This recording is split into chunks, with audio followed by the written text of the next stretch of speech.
Dapat sa'yo, game show. Ang mahal ng relo ni Bato, saan kaya nanggaling yan? Tumatalpak kasi to si Bato na to eh. Bato, ilabas natin yung mga talpak mo kaya. Alam ko, may balance to sa'yo, Kate, no? Kate Villalon. The truth will come out, Bato, soon. Yan ang hirit ni Gretchen Barreto kay Senator Ronald Bato de la Rosa na isa sa mga nakatutok sa investigasyon ng pagkawala ng lampas 30 sabongero. Sa Instagram story ni Gretchen na kilalang kaibigan ng bilyonaryong sabongero na si Atong Ang, tila nainis ito kay Bato at sinabing itigil na raw ng senador ang grandstanding. Get down to business, Bato. Stop grandstanding. Just get down to the investigation. Ang mensahe ni Gretchen kay Bato. Bukod pa dyan, napansin ni Gretchen ang suot na relos ng mambabatas na mamahalin daw ang presyo. Ang mahal ng relo ni Bato. Saan kaya nanggaling yan? My God! Ang senator has that watch? Ang tila nagtatakang tanong ni Gretchen Barreto. Patama pa ni Gretchen, maging si Bato raw ay parokyano ng Sabong at may balanse pa raw ang mambabatas sa isa umanong nagngangalang Kate Villalon. Tumatalpak din kasi tong Bato na to eh. Bato, ilabas natin yung mga talpak mo kaya. Ang pagbubunyag pa ni Gretchen. Sa patuloy na paglalantad ng mga nakakagulat na detalye sa likod ng pagkawala ng 34 na sabongero, isang kilalang pangalan sa showbiz ang biglang nabanggit sa usap-usapan, si Gretchen Barreto. Kasama nga ba si Gretchen sa madilim na likod ng mga krimen? O isa lamang siyang inosenteng personalidad na nadamay dahil sa ugnayang personal? Matatandaang sa ulat ng GMA Integrated News ni Emel Sumangil, isang testigong kinilala lamang bilang alias Totoy, ang muling nagbigay liwanag sa kasong tila nililimot na ng panahon.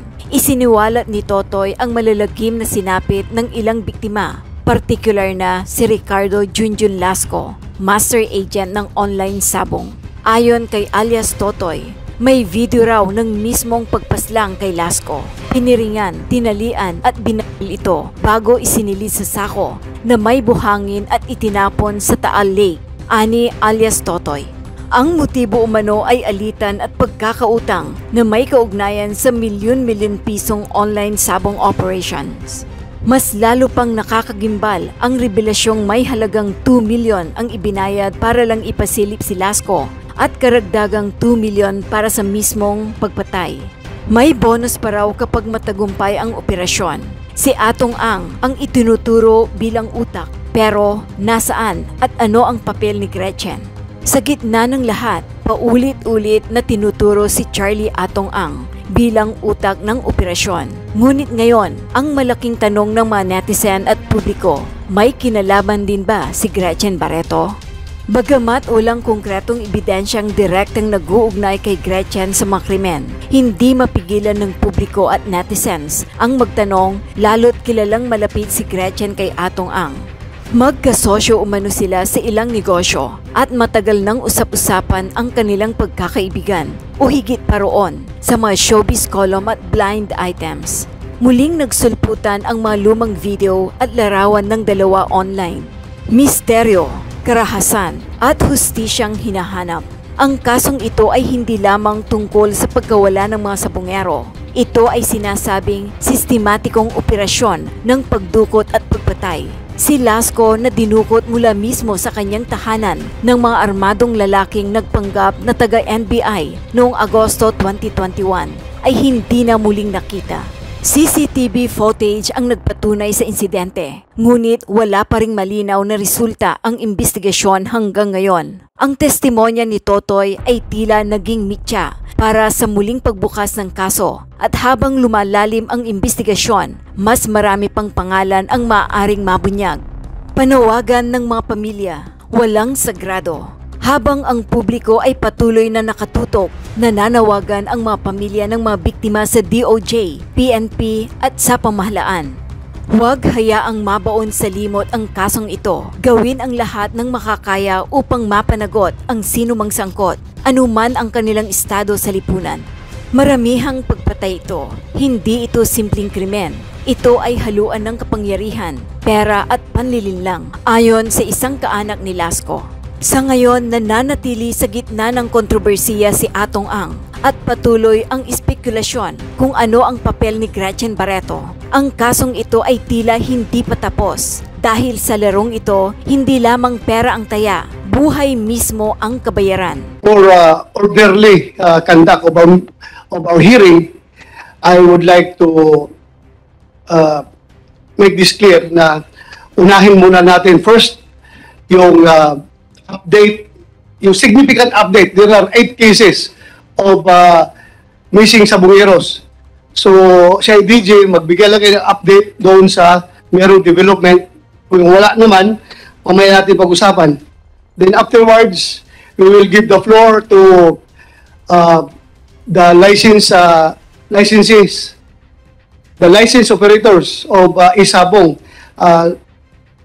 Mr. Atong Ang, and the rest who are here para mapag-usapan natin yung alleged conspiracy in Isabong operations among other Isabong operators.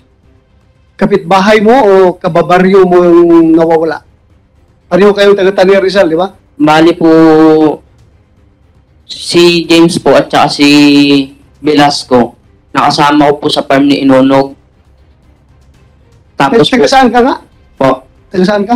taga Sampaloc, Tanay Rizal po. Sampaloc, Tania Rizal. Tapos yung mga most of them, itong nawawala, Sampaloc, Tania Rizal din. Apo, So, isang baryo lang kayo, isang barangay. apo. Magkakilala kayo doon. Bali po, nagkakilala po kami niyan sa farm po ni Inonog. Nagtrabaho po ako dati kay Inonog eh. Okay, thank you. Salamat po. Sa DJ, before you proceed, salamat ha, before you proceed doon sa next case na may update ka, gusto ko lang i-take up itong kaso, itong dalawang nakakulong ngayon sa provincial jail ng Laguna na apparently, according to them, lumabas ito sa TV, di ba? Interview ito sa TV na sila daw ay hinuli ng hinuli ng mga sabi na doon sa TV, hinuli ng mga gwardiya ng sabungan sa Santa Cruz, Laguna, then turn over sa PIB, Provincial Intelligence Branch ng Laguna, PPO, at pinailan ng kaso. So, this is very material. Kasi pareho ang pareho ang, kung if you are investigating crime, pareho ang modus operandi. Pareho yung circumstances na nangyayari. Ang diferensya lang, ito ngayon sila, buhay, yung iba, missing. Yun lang ang diferensya. As to bakit buhay sila, malalaman natin bakit buhay. So, yung dalawa na si Mr. Alvin Indon at si Mr. Darwin Indon, sino mas matanda sa yung dalawa? Alvin? Ako po. So, pwede kang mag-share dito sa committee na ito, yung mga nalalaman mo about sa kaso ninyo? Opo, sir. Sige po. Salita ka. Ako nga po pala si Alvin Indon po, sir. Tiga Tanay Rizal po. Tanay, Rizal pa rin. Ah, Tanay, Rizal. opo. Sige, continue. Naglaban po kami sa sa may Santa Cruz, Laguna po. Noong November 18, 2020 po. Dumating po kami doon, alas 7 po ng gabi. Doon dumating po kami doon, kakaunti po ang tao.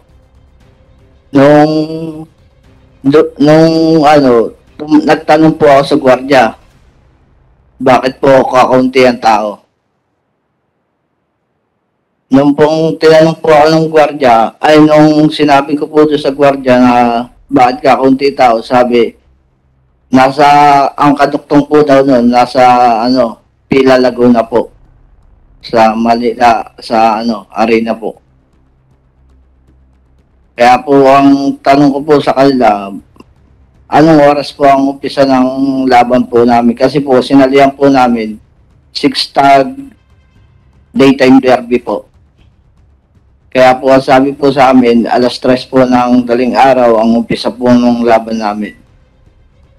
Ngayon po, naghintay na lang po kami doon kaysa bumalik pa rin po kami. naghintay na lang po kami.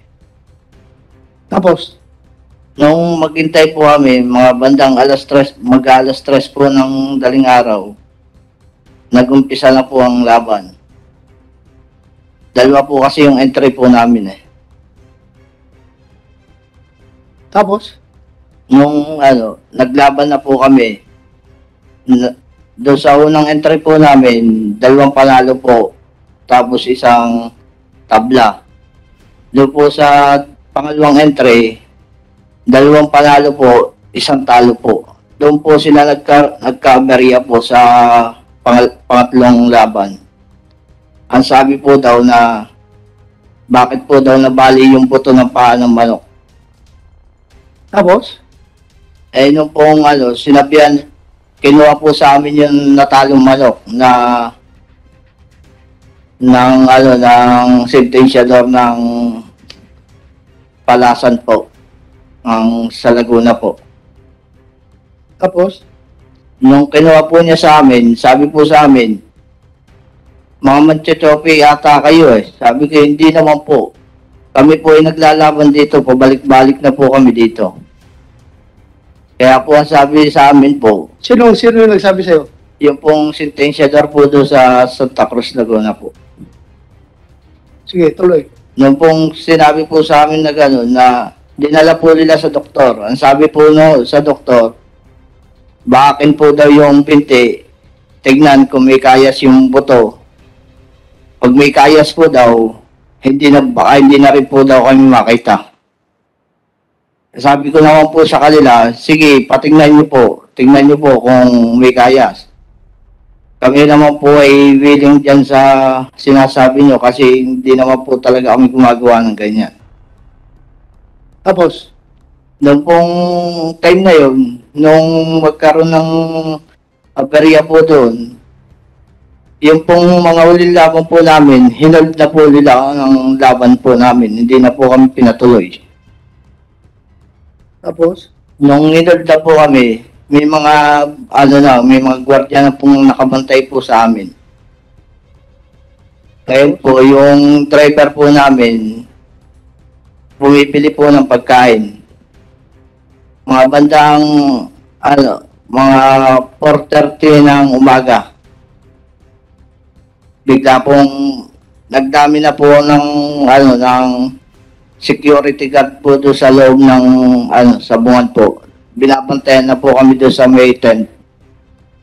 then, Nung po binantayan po kami sa May 10, mga siguro po mga paalas 5, bigla po may lumapit sa akin sa lalaki na hinalbot po ako sa ganito. Ang tanong po, kayo pa yung may entry ng game farm. anong ginawa sa'yo? Hinalbot po akong bigla sa damit po. Sino yung lalaki na yun? Si, alias Dondon po. Dundun. Opo. Andito ba siya sa sesyonon? Si alias Dondon po. Saan? Nandito? Ito pwede yung ituro? Opo. Sino? Saan? Anong ginawa ni Dundun sa'yo? Hinalbot po niya ako sa batok po. Sabi, subukan mo lumaban, papatayin na kita. Tapos, Po noon, sabi ko po, bakit niyo po kami ginaganito? Eh, wala naman po kaming alam dyan. Sabi, mga manchachope kayo. Sabi ko naman po sa kanila, hindi naman po napapatunayan at marami po kaming laban na beses dito na pabalik-balik po kami. then, Nung dinala po niya kami doon sa tinatawag niyang pahingaan po sa may loob ng sabungan po. Tapos po, tinanong po niya sa akin kung nasaan po daw yung mga kasama namin. Kasi po, 2 lang po kami nung dinampot eh. Yung pong 2, yung kapatid ko po at saka yung anak ni Sherwin Garcia po, inutusan ko po na kumuha na ng gate pass para makauwi na po kami. tapos anong ginawa ni Dundun sa'yo? Nung pagkalbot po sa akin, dinala po niya ako sa may bahay pahingahan po niya. Bahay-bahay? Doon po sa may para pong pahingahan po niya. Tapos, Nung doon dinala po niya ako, sabi po sa akin, wag na po daw ako lalaban, baka po daw kami mamatay. Tapos, Yung pong sabi ko, hindi naman po kami lalaban at wala naman po kami ginagawang kasalanan sa inyo. Tapos tinanong po niya kung nasaan po yung mga kasama namin. Sinabi ko po, nandoon po, kumukuha ng gate pass po para makauwi na kami. meron ka sinabi dito sa affidavit mo na maya-maya ay tumawag itong si Dondon ng cellphone. Opo. Sino tinawagan niya? Ang pakarinig ko po, kalapit ko po siya ang tawag niya po ay Boss A. Sino yung boss A? Yun po ang po namin na sinasabi niya si Atong Ang po daw. Anong sabi ni Dondon kay boss Atong Ang? Ang sabi po ay, Boss A, may mga tao na naman dito na pumasok na mga manchochope. Tapos, Ang sabi niya po, naka-loudspeaker po yung cellphone niya eh. Sabi, naka-loudspeaker po. loudspeaker. Opo, rinig ko po. Narinig mo? Opo. Kilala mong boses ni Atong Opo. Ang? Medyo malat po. Malat? Sa cellphone. Anong sinabi ni Atong Ang? Anong sagot niya? Ang sabi po nung tinawagan po niya, ang sabi po ay, sige, paaminin niyo kung sino ang boss. Pag hindi niya namin, patayin niyo na. Patayin nyo na? Oo. Narinig mo? Opo. Sigurado ka? Opo. Hindi lang naman po ako nakakarinig noon eh. Sino ba Pati yung nakarinig? mga kasama ko. Kasi po magkakalapit po kami. Ito pagkahan tayo Opo. under oath ka dito kapag ikaw nagsinungaling. Opo. Perjury ang kaso mo. Opo. At pwede kita ipa-withdraw from the Witness Protection Program. Opo. Paano mo nalalaman na boses ni Atong Ang yung nasa loudspeaker? Ay, siya lang naman po at tinawagan niya na Boss A eh. Si Boss Atong lang po ang inaano na AA. Pagkatapos nun, ano nangyari? Nung pagkatapos po nun, tinanong po ulit ako ni Dondon po. Ang sabi, sino po daw yung boss namin? Ngayon po, nung marinig ko po, inamin ko na po. Sino ang boss mo? Si Lisario Tolentino po. Rizalio Tolentino po. Tolentino. Opo. Then pagkatapos, Nung pong inamin ko, sinats po nila. sandali Kumsek, andito pa si Rizalio Tolentino? Yung financer nila? Yung boss nila? Sige lang, i-check mo muna kung wala. Sige, tuloy mo. Nung sinabi ko pong si Lisario Tolentino, isinats po nila sa cellphone nila yung FB ni Lisario Tolentino po. Ngayon po, nung makita nila, pinicturean po nila. Sabi, eto yung nanggaling din dito. Sino yung nagsabi nun? Si Dondon po. Dondon. Apo. Hindi si Dondon, ito patindugan. Apo. Sinong sinabihan niya? Yung pong pag-search po niya doon sa pangalan ng Lisario Tolentino, lumitaw po yung mukha ng boss ko. Ang sabi po doon sa mga tauhan niya, eto rin yun ang galing ditong taong na nahuli din natin. Tapos? Makita po nila, tumawag po siya ulit. Ang sabi niya po doon sa katawagan niya na, boss, yung pa rin po ulit, yung tiga Batangas po. Tapos? Nung pong ngayon, sabi po, sige, ipasa niyo na yan sa PIB. Pasa ninyo sa PIB po. PIB. Opo. Alam mo yung kung anong PIB? Hindi po. Sige. Continue. Nung po dumating po yung tinawagan po ni Tonton na sinasabi nilang PIB, pagdating po nila, may lumapit kaagad na isang lalaki doon sa magtatay, parehas sinampiga po. Ano? Sinampiga parehas po. Pag ano yung sinampiga, pasensya ka na, Bisaya ako, hindi ko alam nung sinampiga. Yung paano po, pasampal po sa ganito. Sinampalong, sa Bisaya yan, sinampalong, sa amin, sa inyo, sinampiga. Sampiga po. Sino nagsinampiga? Sinong gumanon? Si ano po, si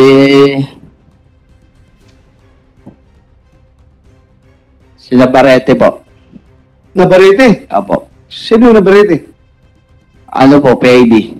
Ha? PAB po. PIB. Nandito ba siya? Apo. Ituro mo. Siya po. Saan ba si Nabarete dyan? Nabarete, will you please stand up? Tumayo ka. Kumsik, iskurta mo nga at ituro niya kung sino yung Nabarete na yan na sinasabi niya.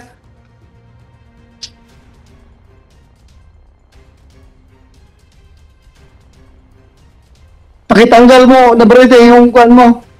Nabarete, yung cover mo.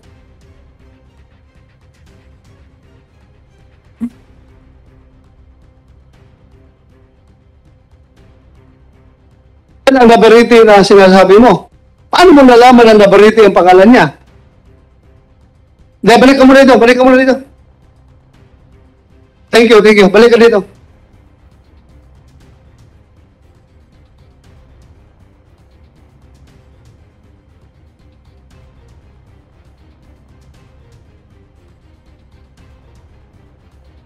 Sige. Paano mo nalaman na siya si Nabarete? Lang pong kami daling po nila Sandali, sa... pagpunta niya doon, sinampalong niya yung Yung pong, ano, yung magtatay po. magtatay, nakasibilya siya, naka-uniforme. Nakasibilya po. Oh, paano mo nalaman na Nabarete na nakasibilyan na siya? Nung po malaman ko na po yung mga pangalan nila, nung kami po italin nila sa kulungan po. Gawa po ng marami din po silang hinuli, kilala po sila doon sa kulungan na yun. Saan kulungan yan? Sa Pagsangan Laguna po. Station? Police station? Pakbase Laguna po ang ano nun. Ano? Pakbase Laguna po. Base, Laguna? Opo. Nabarete. Ano itong Pac-base na Laguna? Na dinala ninyo dito? Sir, wala po kaming pack-base po, sir. Ano yung sinabi mong Pac-base? Yun po ang ano pagkakalam ko po, yung Pakbase Laguna po sa ano po. Sa Hindi, police station. Opo. Police station, hindi. Police station po. Police station ng Pakbase. Pagsangan, Laguna. Pagsangan po, Pagsangan. Na may Pagsangan po. So, police station yun, ng Pagsangan. Opo. Hindi Pac-base. Pero nakalagay po sa acronet ano nila, nakalagay po pangalan, Pakbase po. Sandali pag sabi ka Pagsangan, Laguna, sir, spelling mo, Pac-base. Hindi ko po kaya, sir. Paano mo nasabi Pac-base? Narinig mo lang? Hindi po, sinabi po sa amin nung yung ano doon, yung bantay ng police po. Kasi po, Hindi ka marunong magsulat, magbasa. Hindi ka marunong? hindi po. Pero paano mo nalaman Pac-base? Sinabi po sa amin nung bantay na sa kulungan po. Bantay sa kulungan? Opo. Ano yung bantay sa kulungan? Police? Yung police po. Naka-uniforme siya? Opo. So, police station yun. Opo. Kasi pagpunta mo doon, makita mo doon, Pagsanhan, police station. Opo. Pero hindi ka marunong magbasa. Hindi po. Anyway, sige, tuloy mo. No po ano, doon ko po nalaman yung mga pangalan nila. Sinabi po sa amin nung nakakulong doon, ganun yung tao ngayon, ganito pangalan yan. Yung isang tao, ganito pangalan. Yung isang tao, ganun ang pangalan. Tinandaan ko na lang po. Okay, tapos? Nung pong ano, kunin po kami, ang may head pa po sila dyan eh. Meron pa po silang head dyan. Head? Opo. Sino? Si Michael Calabaria po. Claveria? Opo. Ano, paano mo nalaman na head? Iyon po ang tinatawag nilang head na sila po ay sumusunod doon. Nakikita mo? Apo. Dito sa loob ng session hall, nakikita Wala mo? po. Ha? Wala po dito. Saan ba si Claveria?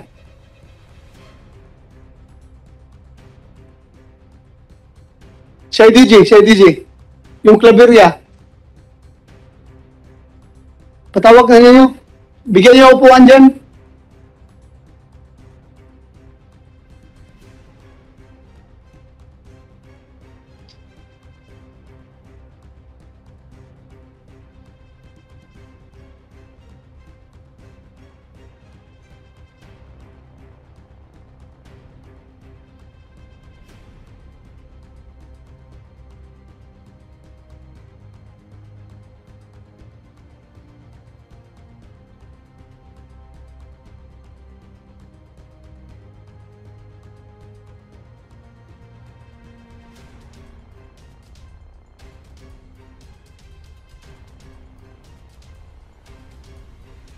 Sige, habang hinihintay natin si...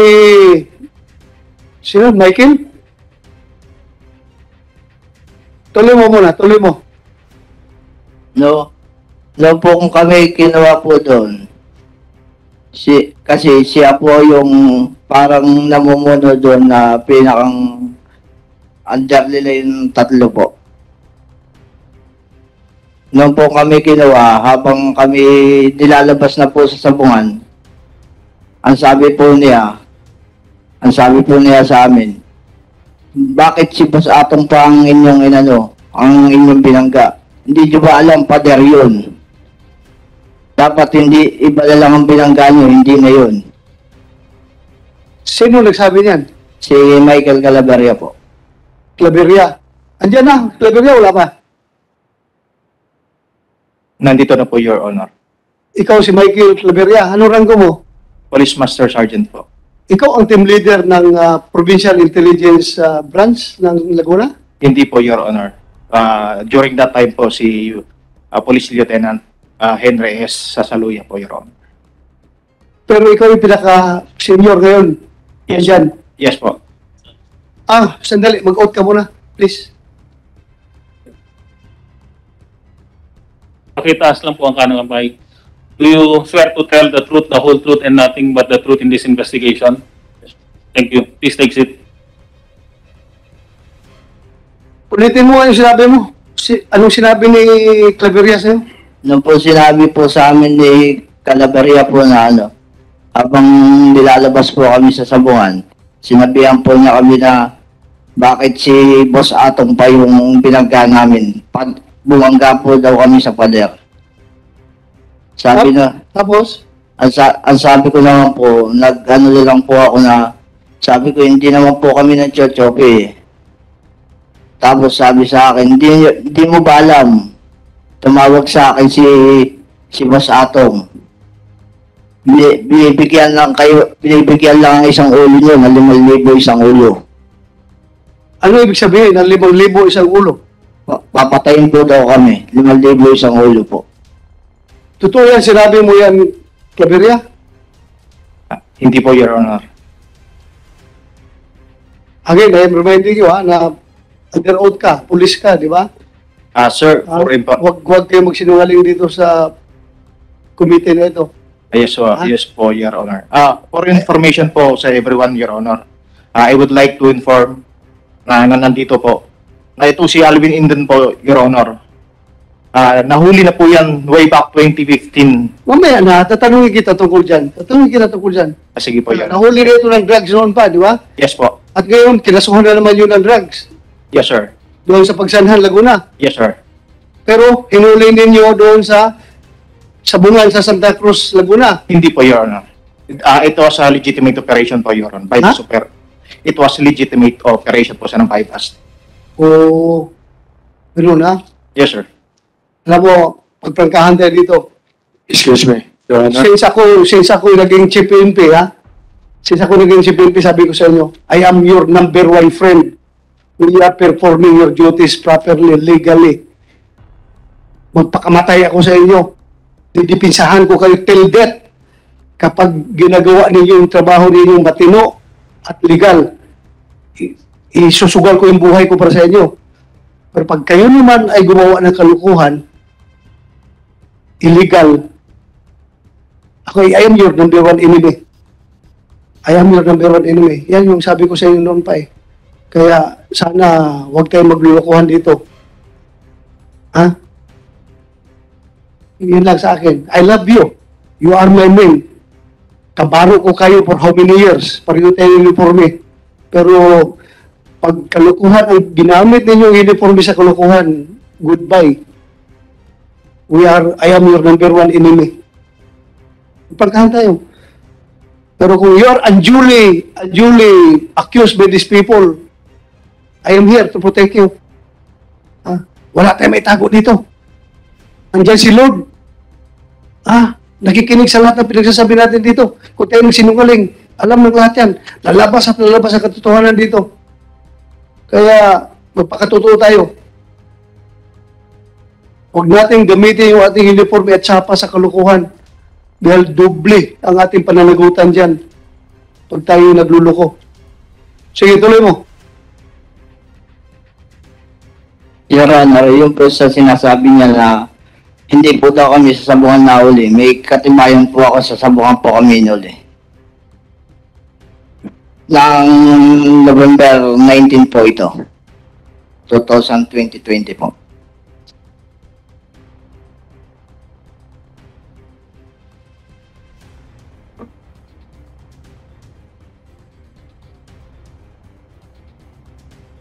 Ano ito?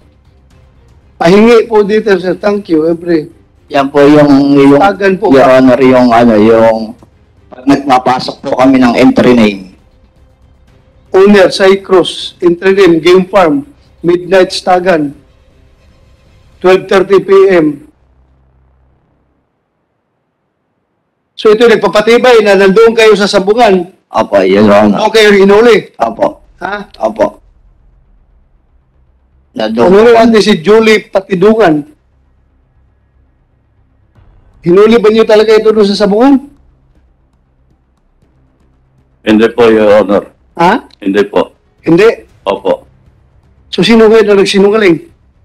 At saka, Your Honor, yung sinabi niya kanina, nasabi niya, Boss A daw yung kausap ko. Ni minsan, hindi ko tinawag si Mr. Atong Ang ng Boss A. Amo po ang tawag ko sa kanya, Your Honor. Sino ngayon na nagsinungaling? Ikaw o siya? Your Honor, excuse me, Your Honor. Yes, go ahead. Kanina pa po nababanggit ang pangalan ko. Pwede po pong magsalita rin naman ako. Yes, Kasi right. part of the conspiracy yan eh. Yeah, you have the May you have the explain floor. sa inyo. Yes. Marami po salamat. Kanina po. Dalawang hearing na po tayo. Pangatlo na po ngayon. Tingnan niyo po itong importante po itong sasabihin ko. Tingnan niyo maigi. Kung bakit lagi involved si Dondon. Si Dondon po, siya lang ang nagmamaniobra ng lahat ng farm ko sa construction. 2 to 3 years na siya nag-aasikaso. Ang daming farm niyan, 3, 4 na farm. Kung titignan nyo, dalawang Senate hearing plus ngayon, ang question kung sino-sino nilalabas sila, biktima ba silang lahat? Ang media, lagi nakafocus na kami lagi, hindi na kami kumikibok. Pinapanood ko lang kung ano nangyayari. Talaga bang si Butch Inonog inosente ba? Or biktima? O ano? Mr. Atongang, I just would like to remind you na kaya nakafocus sa inyo ang investigasyon. Dahil, naturalmente, doon last nawala, bago nawala yung mga tao, doon sa sabungan ninyo. Yes, Your Honor. Before you want to destroy the credibility of whoever, kung anong klaseng tao si Inonog, I just would like to tell you na kaya nakasintro, baka sabihin mo na kayo lang ang pinagtutukan. Kayo talaga. Sa inyo talaga nakatutok na Your Honor, nangyayari. hindi ko po sinisira credibility niya. Pwede po tapusin ko lahat. Sige. Makikita niyo po ang conspiracy rito. Sige, sir? Gusto niyo pong malaman Yeah, yung conspiracy. go ahead with the conspiracy. Patapos na, kasi mahaba-haba konti lang to, pero andito lahat ng laman. Sige, please, continue. Kasi putol-putol to, pagka na-question ako ng isa, magtataka kayo, hanggang dulo ang sagot dito para matapos itong pinag-uusapan na to eh. Okay? Andito lahat ng laman. Okay? Ine-explain ko lang sa inyo, yung salita ko na yung question ng mga tao, yung inosente ba sila o hindi. Tapos, papakita ko rin sa inyo kung ano yung, kasi pinag-usapan na yung mga chope-chope, hindi naman namin malalaman talaga yan eh. Dahil yung taya nga, hindi namin nakikita. Dahil, kung pakikita ko sa inyo mamaya, yung kung paano sila kumikita ng pera. Okay? Patutunayan ko rin sa inyo na ayaw ko ng mga, yung dahas-dahas dito, patutunayan ko rin sa inyo. Gusto ko rin, isipin nyo kung sino nasa likod din ito ngayon. So, medyo makikita nyo. Kaya kung sana, pakinggan nyo lang muna. Maraming po salamat. Your Honor. Okay.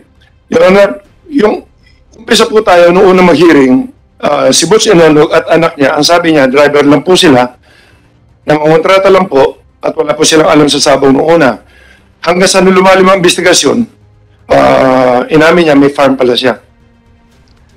At yung nagsasalitang si Denmark, trainer niya yan, handler niya. Denmark Simpuego. Okay.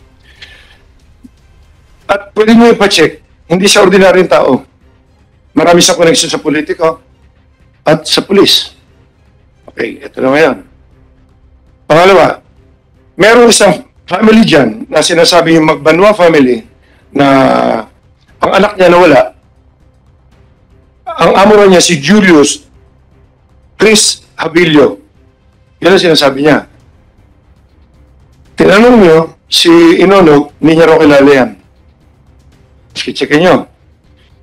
Si Inonog, tiga-Tanay. Si Chris Habilio, tiga-Tanay din. Hindi raw sila magkakilala, wala raw siyang connection dyan. Pero yung Magbanwa, tiga-Tanay pa rin. Yung family, puro Tanay ito eh. Okay, ngayon, ang sabi ni Inonog, hindi siya involved masyado sa sabong at ang anak niya, driver lang, kontrata lang, binabayaran yata ng 5,000 or something para kumita. Video tayo para makita natin. Yung slide.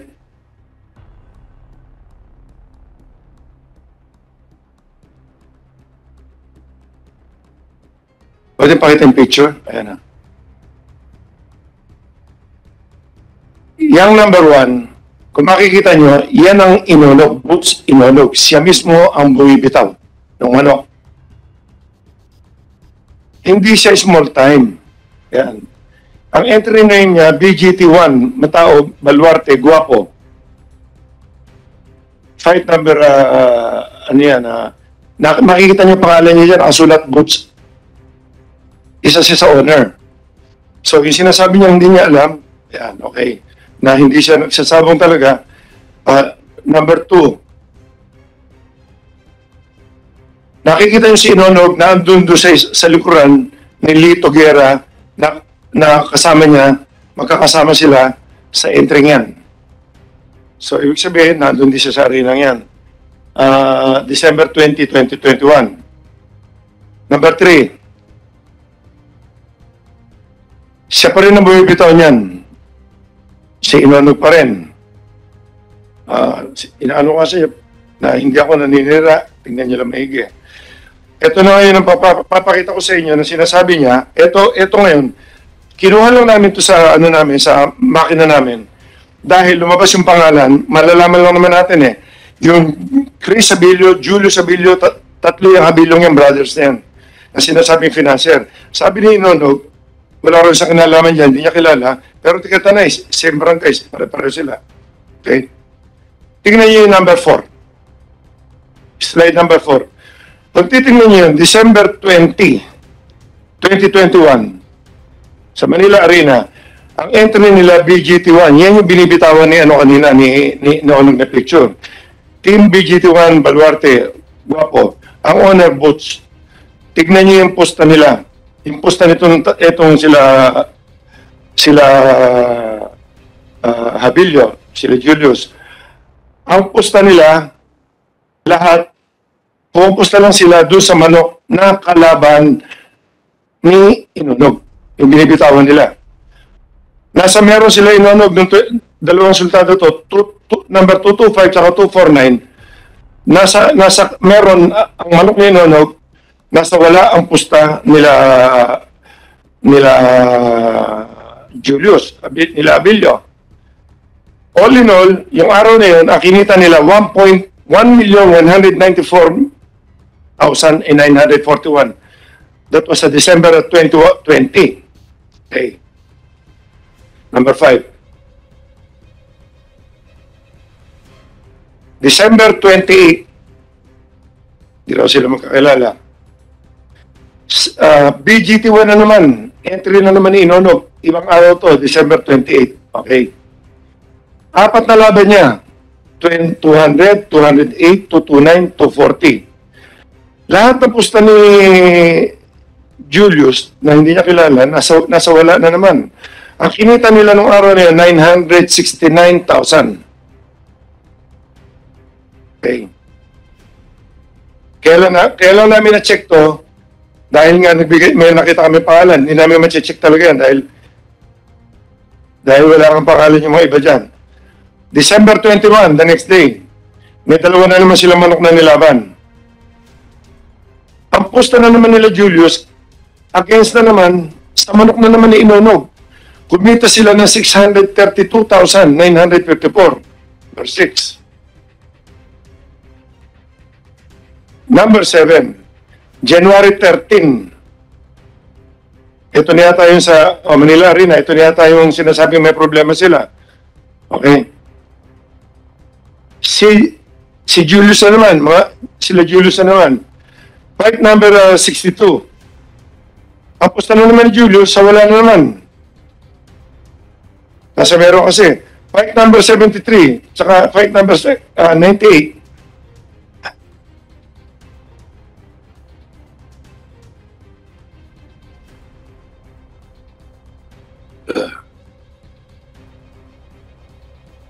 Ang posta na naman ni Abilio, sa meron naman. So all in all, ang tinamaan na naman nila nung 13, 2,450,200. January 13 ulit. Ito pa. Kasabi nito, mayroon pa palang Laguna. JMJ Brothers, sariling entry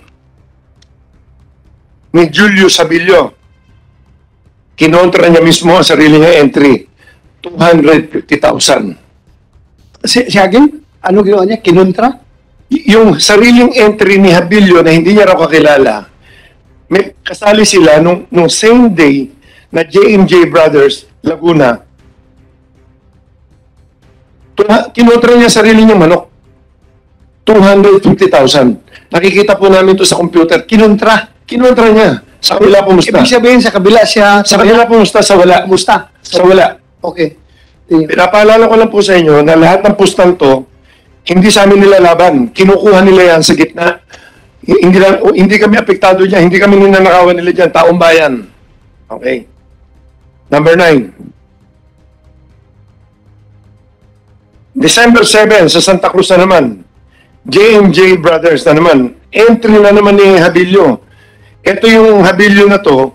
Ito yung sinasabi nung Magbanwa family na nakausapan nila nung mawala ng pamilya nila na ito yung amo nila. Tapos biglang hindi na nila makontak. Okay. JMJ Brothers sa meron. Ang pustan dito si Abilio sa wala na naman. 100,000.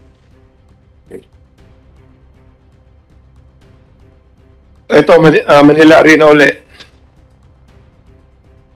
December 13. Ito na naman yung entry nila, yung nagpunta rito ng Baricar na tinanong nyo, na nagamit lang daw ang pangalan niya. Nasa pangalan niya itong entry na to, December 13. Pero ang lumaban, manok nila, ni Inonog. Ang posta na naman nila Abilio, sa kalaban na naman sa King Arthur, 200,000 noong araw na yan. Okay. So, isa na lang. December 23, sa Manila Arena, si Barry Carule, yung napunta rito ng last week, ang sabi niya, slot lang daw niya yan. Ang sabi niya, ginamit lang yata nila Inonog to. Tingnan niyo ang pusta niya, ang pusta rito ni Abilio uli. Ang daming entry, ang daming sultado nito. 108, 151, 179, 221, tsaka 243, 255. Lahat ng pusta nila sa kalaban. Kumita sila ng 2,595,980. So, ang na-check lang namin, sa loob niyang ilang araw na yan, ang kinita nila is 8,447,831. Ngayon, number 12. Yan po yung tatlong habilyo na sinasabi niya hindi niya kilala. Tigatanay din yan. Pare-pareho silang tigatanay. Number 13. O yan yung ID niya. So, pinakita ko lang sa inyo kung ano yung system ng mga pandaraya, yung mga sindikato. Isa lang yan sa na-identify namin na sinasabi po ni Inonog na hindi niya kilala. Pero tignan nyo, kung pag-aaralan ko, kasi ako nga ang nakakaalam ng mga gaming na ganyan, makipag-usap lang siya sa maraming ganyan. Tatayaan nila lahat ng makina, iba-ibang account. Yan yung sinasabi nila noong una na hearing, hinahanap nila 200 million. Sino naghahanap ng 200 million? Sila Inonog ba? Sino? Meron sila sinabing 200 million na si IDG dati. Ilan yung tinitimbrihan na yan? Ang tawag doon timbre. Ilang financer yan? Hindi ko ma-check yung mga iba, Your Honor. Dahil hindi ko naman nakita yung mga pangalan eh. May ano nga, hindi namin ma-check yun. So in short, Mr. Atong Ang, gusto mo talagang yung presentation mo kayo na klaro yon na involved sa panunyupi yung mga Habilio brothers at Inonog. Yun ang ibig mo sabihin. Nanalo silang 8-point-something million dahil sa panunyupi. Your Honor, Yun. hindi ko rin masasabing choppy yan o kung anong klase ginagawa nila. Pero Bakit ko lang ha, basta klaro sa presentation mo, nasa kabila sila tumataya. at ito po lang, patunayan po natin. Very clear mo yun, recorded yun di ba? Computerized yun. Choppy na natawag kaya ng Yung ang tawag noon dahil doon sila tumataya sa kalaban ng manok nila. Yes, lahat po ng taya ni Abilio, kung alin yung entry ni Inonog, nasa kabila sila lagi all the way. Lusot lahat. Pero hindi ko naman ma-check yan eh. So sino ngayon ang magagalit sa kanilang panyunyupi? Wala po magagaling sila yung makakausap eh. O baka hindi po binigay. Hindi ko, kung marami silang kausap na financer po, Your Honor, hindi ko naman, kasi lalawakan ko utak ko, kung marami connection si Inonog, kung marami bakit lagi ang manok niya ang kinukontra ng mga financer? Okay. Yun ang ini-explain ko lang sa inyo. Yes. Every time papasok ang manok niya, isang financer na to, kumita ng 8 million mahigit sa loob lang ng ilang araw. Ilan niyang sinabihan niyang yan? Ilan nakausap niya? Okay. So settled na natin yan na involved sila sa game fixing. Settled na niya. Ako mismo, nag-agree ko with your presentation, I am totally convinced na involved sila sa game fixing. Now, with the existence of the game fixing, sino ngayon ang apektado at nagagalit sa game fixing na ginagawa nila? Kung ako tatanungin, Your Honor, Yes po. number 100% game fixing na talaga yan. Yes. Base Sino sa nakikita magagalit? ko. Pero itong question mark dyan. Ito yung isang possible pa. Kung may isang financer kang kausap at isang financer uli na iba ang tip mo, isang financer iba uli, hindi mo pinatama yung ibang financer, nagbigay sa'yo ng pera, kasi hindi ka naman pwedeng tumaya pag wala kang deposit eh. Pag nahulog, yung mag-aaway-aaway lahat yan.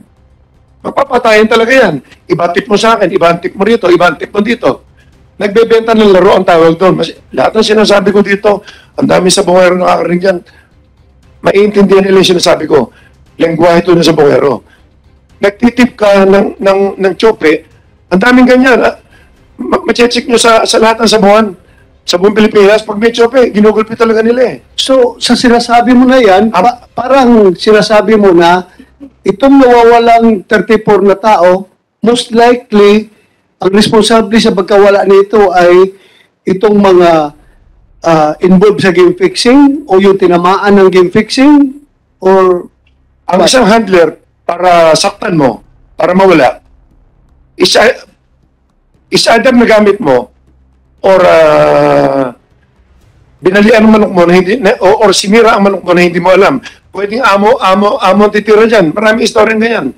Halimbawa manok mo, yung kung sino may-ari ng manok na entry, ginalaw ng handler yan, itinib sa iba. Ang dami nagbebenta ng laro. O itong 4 na manok ko kontrahin nyo, ibebenta sa mga tao yan. How about yung reputation ng WPC?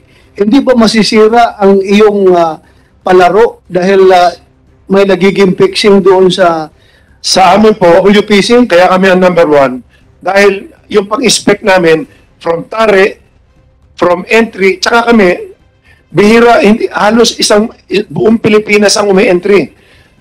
Luzon, Visayas, Mindanao, magkakilala kami. Nakakapasok lang, hindi kilala, every Monday at o Thursday, yung tinatawag na invitational. Or, ang manok nila, sabi nga nila, Baricar, na wala silang manok ngayon, araw nila, ang tawag doon, nag-finance ng iba. Ngayon, yung finance mo, pag chinope, hindi mo na malalaman. Sa amin naman, sa kumpanya namin, Your Honor, hindi kami affected, pero binabantayan namin talaga yung integrity ng ano namin. Ang kailangan, para lumaki ang isang negosyo mo, kailangan pag tumama ang tao, bayad ka agad. Yun ang number 1. So, klaro sinasabi mo na regardless kung may mangyayaring panyunyupi sa mga sabungan mo, madiscover niyo yung panyunyupi, hindi ka galit. Hindi ka interesado sa kanila. Wala ka makialam. Kung nyupi kayo naman nyupi, bahala kayo dyan. Wala ka makialam. Sa akin po, Mr. Chairman, Yes, Senator. Relevant ito. At one time or another, mga investigador tayo, di ba? Senator De La Rosa, myself, Jan Cruz, Jan Carlos, mga pulis na nandito. No? Di ba pag nag-imbestiga tayo, 3 agad yung tinitingnan natin, di ba? Motive, opportunity, means. Maliwanag yan, di ba? Basic. Ang gusto ko malaman, yung opportunity saka yung means, medyo na-establish yun, di ba? May oportunidad, tapos meron ding means to commit the crime. Interesado ako, anong nakita niyo motive dito? CIDG. Parang hindi maliwanag sa akin ano yung motive. So, ano yung na-establish yung motive? Kasi you have come to a point that you have already referred the case to the DOJ, di ba? For preliminary investigation. Ibig sabihin, establish nyo na lahat. Ano yung motive? Sir, with regard to the case in Manila Arena, we are only basing on the testimony of the witness or testimonies of the witnesses. And of course, sir, since there, we were able to establish a probable cause to file a case against the identified suspects. And although sometimes there are cases being cleared or solved by the police or by the CIDG, but still the motive is still unknown. So for as long as we have secured a witness or an evidence which would warrant the filing of case against an identified suspect, so we go on with the investigation and file the case before the prosecutor's office. But the motive weaken your case, can still be unknown, sir. If you are missing the motive, that could weaken your case. Well, it could go past the probable case threshold. Yes, sir. Pero remember, pagdating sa court, guilt beyond reasonable doubt ang hinihingi natin. Yes, sir. And if you're not able to establish the motive, it could weaken your case pagdating sa court. Yes, sir. So it's important that the motive is established. Yes, sir. Di ba? Agree? Yes, sir. That's the reason why we continuously gather more information, sir. While even though the case is submitted before the prosecutor's office, the CIDG investigators would still continue gathering more evidence and witnesses to finally establish or to finally find out the real motive of the case, sir. And isang may person niya to give you the motive is a pattern. Kasi maraming cases ito 8 eh. Sir, of Pag course, establish yung pattern, you can establish the motive, hindi ba? that's also one way of establishing motive in a case, sir. So Also right use now, that, sir. as we speak, there's no motive yet. No motive has been established. None yet, sir. Yeah. Thank you. Thank you, Mr. Chairman. Your Honor, tuloy po. Thank you, sir. Thank you. Tuloy ko po ito, makita niyo yung conspiracy rito. Your Honor, So, natapos ko na ito yung tukol sa game fixing para naintindihan nyo na kasi lagi natin napapag-usapan yan. Number 14 na tayo. Si Don Patigonan or Julie Patigonan, tagal ko na rin tao, pero sinasabi ko nga sa inyo na sa construction niya, sa buong sila nag-aasikaso, pinagkakatiwala ko siya sa mga construction namin talaga kasi sa pera maayos yan. Okay. Tignan nyo ito.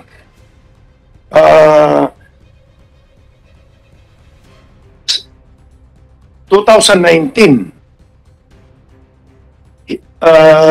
kinasuhan siya ng murder, frustrated murder sa Tanay.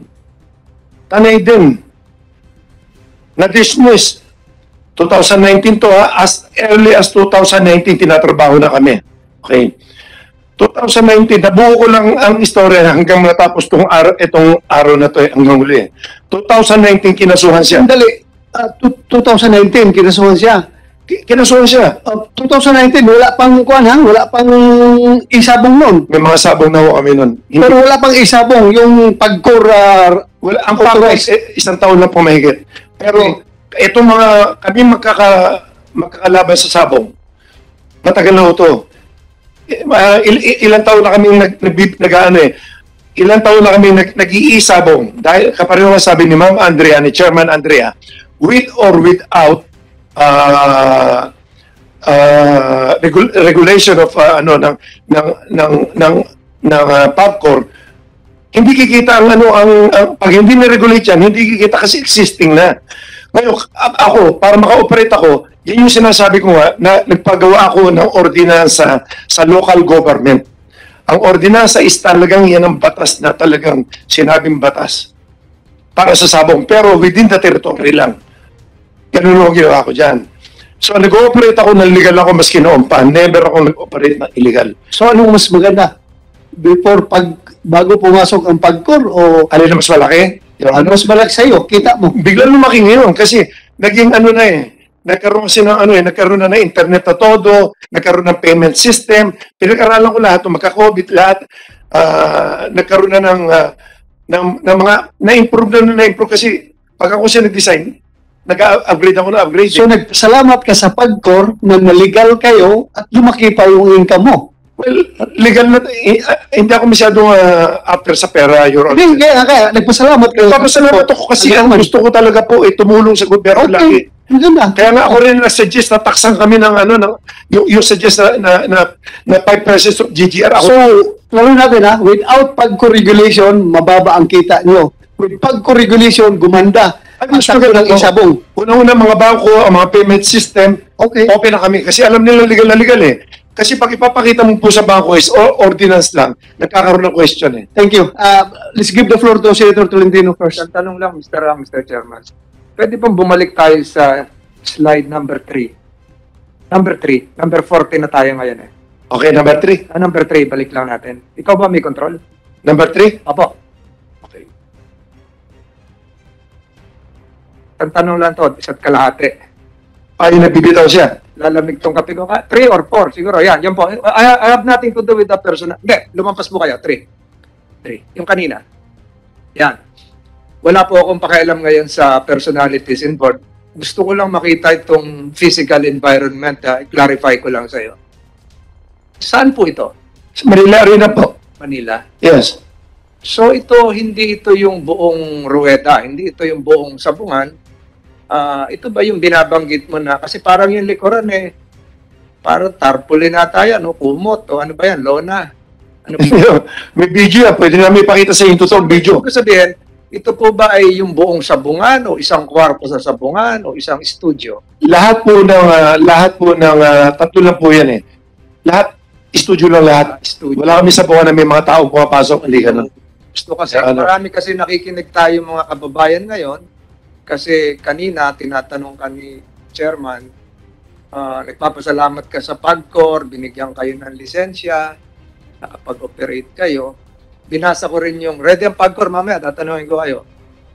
Binasa ko rin yung regulatory framework ng PAGCOR. Yes. Sabi ng PAGCOR, live streaming noong actual cockfight Yes, yes. sa Sabungan, Yes, Your Honor. kung saan kayo humingi ng ordinansa na binanggit mo, di ba? So, doon sa laki ng Sabungan, kumuha kayo ng isang kwarto at yun ang ginawang studio. Doon kinukunan siguro ng live streaming sa pamamagitan ng teknolohiya. Ito yung lumalabas dito sa ating mga gadgets. So, mamaya tatanungin ko si Pagcor, sabi ko nga maganda si Pagcor, ito ba ay sang-ayon sa Presidential Decree 449 sa lisensyang binigay nyo sa Pitmasters po kayo na magkaroon ng live cockfight sa Sabungan o live cockfight na lang sa studio? Your Honor, napaliwanag ko na po yan. Sa Pagcor ko po itatanong yan. Iliwanag ko lang ito kasi kung live cockfight, wala akong nakikita mga nanonood dito na naghihiyawan, nagsisigawan. Your Honor, ako naman mag-explain ko na po yan. Sige po. Ang Pacor po kasi, wala po kami Sabungan. Puro farm lang yan eh. Yung Lipa, farm lang yan. Ito, farm lang yan. Iyang Manila Arena, ano yan eh, studio lang talaga. Ano siya, nakadesign siya, parang, ano tawag ito? Yung parang, yung mga concert, yung mga ganyan, hindi yan Sabungan eh. Concert talaga, Coliseum yan na, ngayon, gumawa kami ng isang studio lang talaga doon. Pag sinabi Sabungan, may bayad. Ang nakakapasok niya, yun ang bibitaw lang talaga at saka yung mamayari.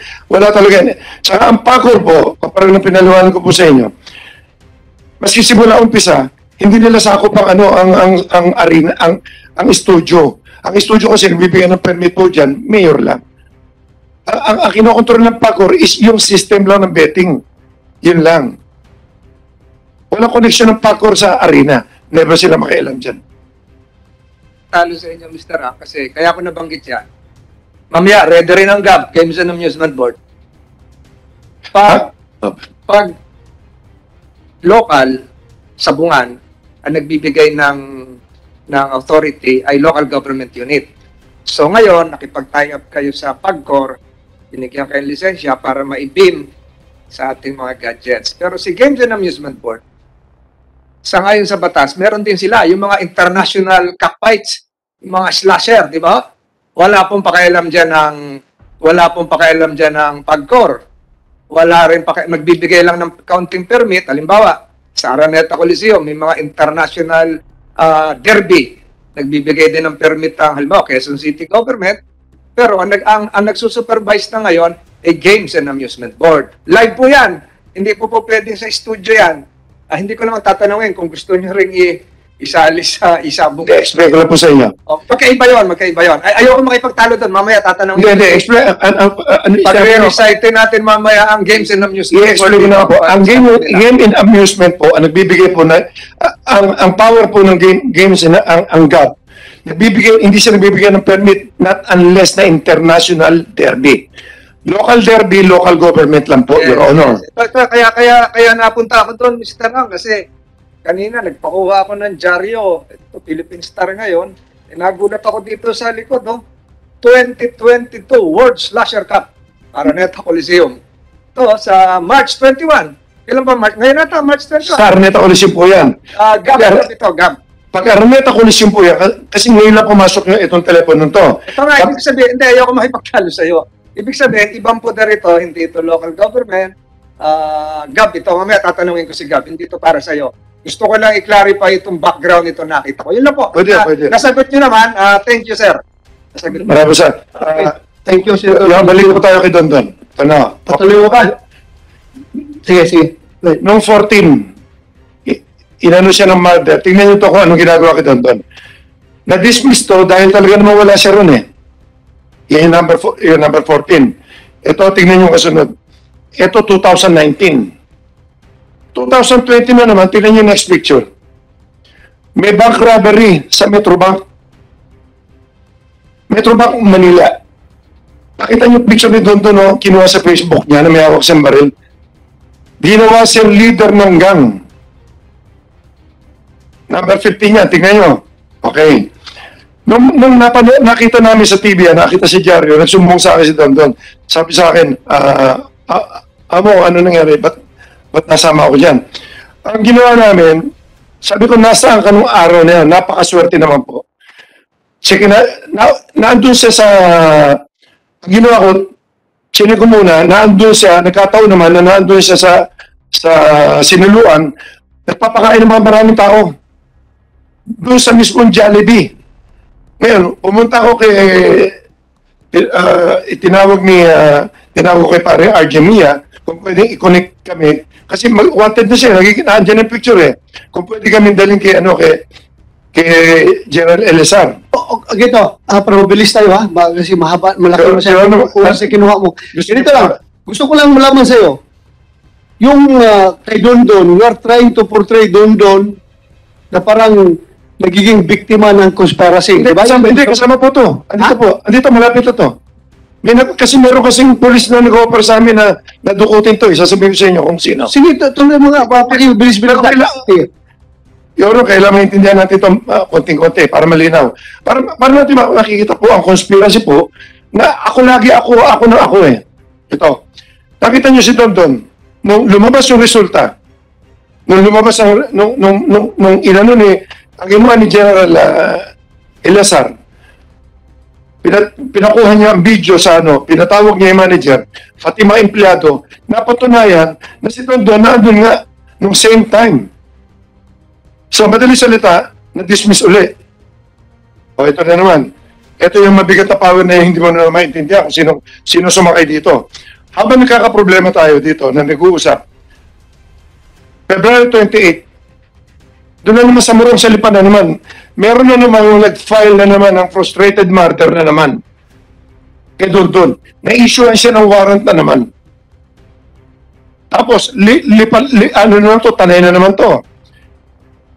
Sinasabi na naman na, tapos, nung mag-bail siya, ang nakita ng mga tao, inunong group na naman.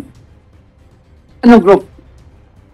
Hindi, ang ginamit na pangalan, yung nakaraang nagdemanda sa kanya. Yung grupo na yun. Pero, bakit na doon na naman sila inunog? Inunog? Andyan ka, magwaka ka muna. Kumsik.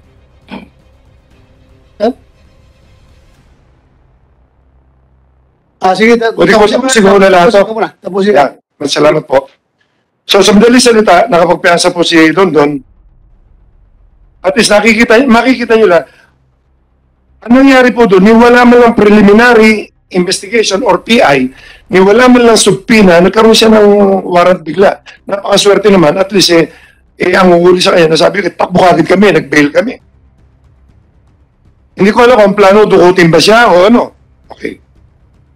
So, tapos po tayo dito. Ngayon, yung next picture naman. Tignan niyo yung number 19 yan. Yan yung si Indon Alvin, yung nagsasalita kanina. Convicted siya nung 2018 ba yun? Sa Tanay, Tanay din yan.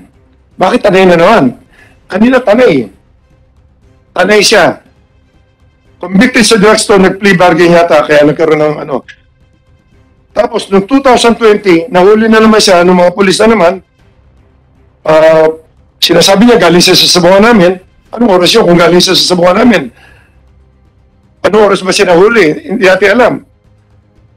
Kung galing siya sa sabungan namin, na imposible, anyway, ayoko ng conclusion ko, nahuli siya sa drugs na naman. Same offense.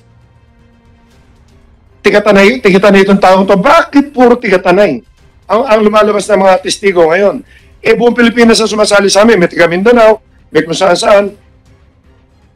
So, madali salita, tapos tayo dyan, matatapos na yan Papasok na tayo doon sa importante. June 19, 2021,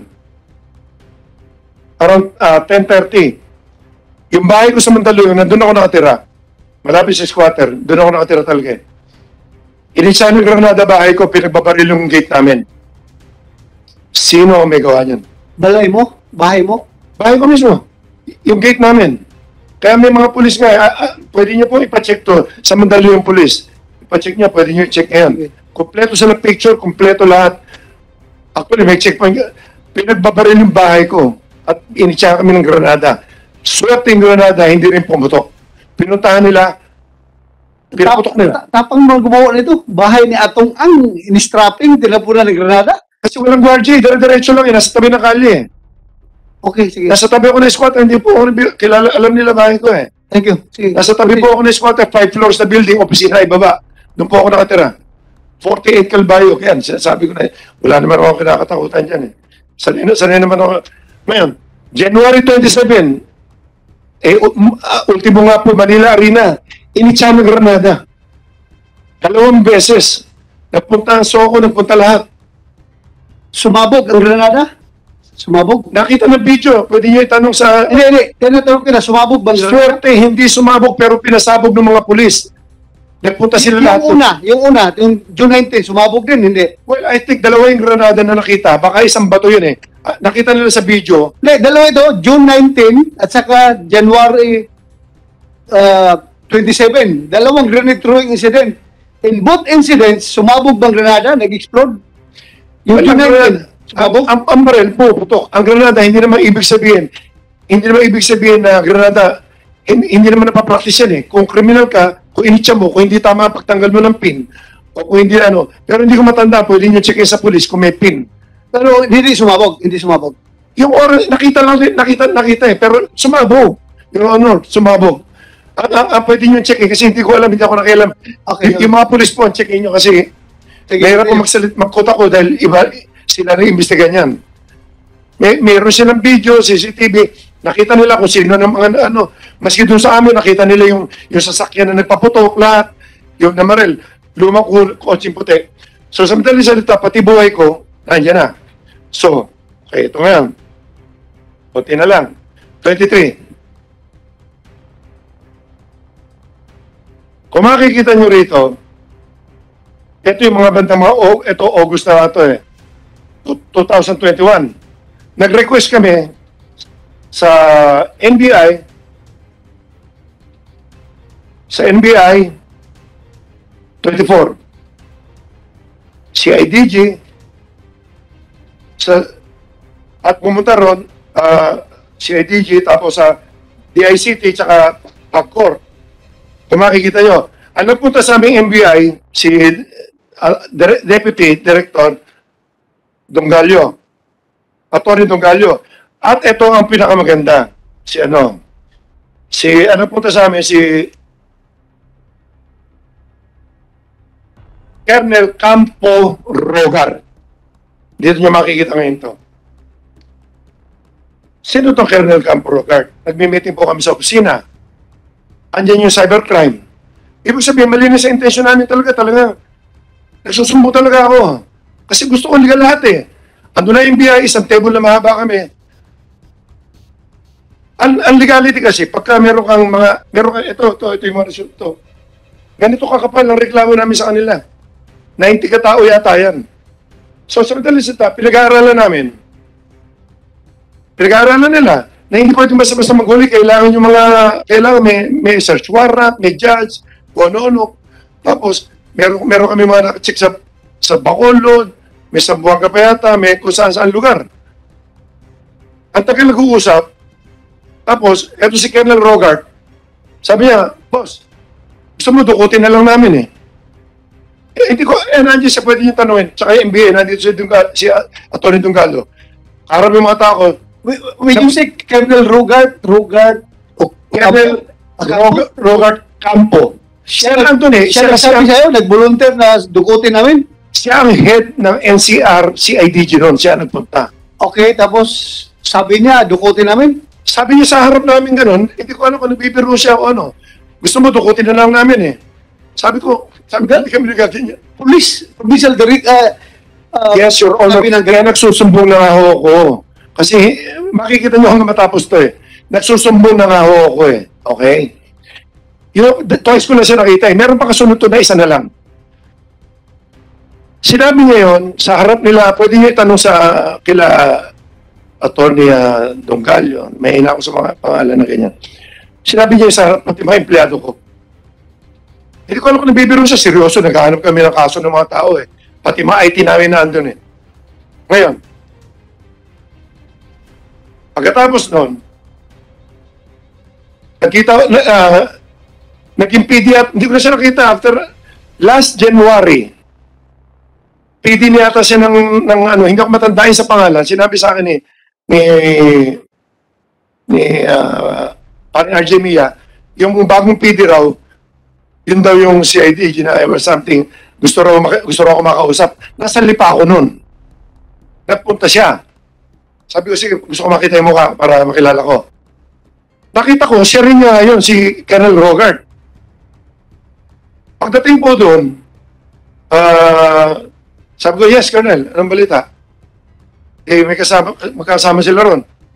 May pinakita sa mga picture na hindi ko maintindihan eh. Barak, so ano, ganito. Na opisina na pinapagawa niya ron. Ang sabi niya, sir, sir o boss, hindi ko matanda, sabi niya, sir, pinakikita niya, tingnan mo itong mga picture na ginagawa kong ganito. Tsaka magbe-birthday pa siya nun. Tsaka magbe-blessing yata nung opisina na yan. Sabi niya, tingnan niyo itong mga, ang dami ng picture na yan. Sabi niya, sir, baka, akala ko hingi ng donation. Okay, para pampagawa. Usually, gano'n naman eh. Nagpapagawa talaga ako ng mga kapo, pati army. Tinutulungan ko eh. Okay. Ngayon, nagulat ako sa sinabi niya. Sabi niya, sir, baka imbitahin namin kayo doon, birthday ko, tapos at the same time, i-blessing doon, tapos sabi mo sa mga tao na ikaw ang gumastos doon, ikaw ang nagpagawa. Nagulat ako, sabi ko, ba't po ako tuturuan magsinungaling? Nagulat ako doon. Sabi niya, hindi, kasi may mga ini-explain siya eh. Sabi ko, ako, Colonel, binigyan ko 1 milyon. Binigyan ko 1 milyon. Sabi ko, Colonel, eto 1 million, ipagawa mo na lang yung ipagawa mo, patapos mo na para sa finishing sa lahat. Which is tinanggap naman niya. Kaya lang, bakit na ako tinuturuan magsinungaling? Hindi nga po ako sinungaling, Your Honor. Diretso akong tao. At ayoko na mga, yung gulo-gulo. Sinasabi nga niya, dukutin yung tao eh. Hindi nga ako pumapayag eh. Ngayon, siya ang PD ngayon. Pati nakukulong, pati sa drugs, pinipilit niya mga pulis na may kasalanan na hindi naman totoo. Kaya natataka ako, sino ba ang nasa likod ni Rogart? Ito. So, balik ko ang tanong sa'yo. Sino? Para... Ito muna.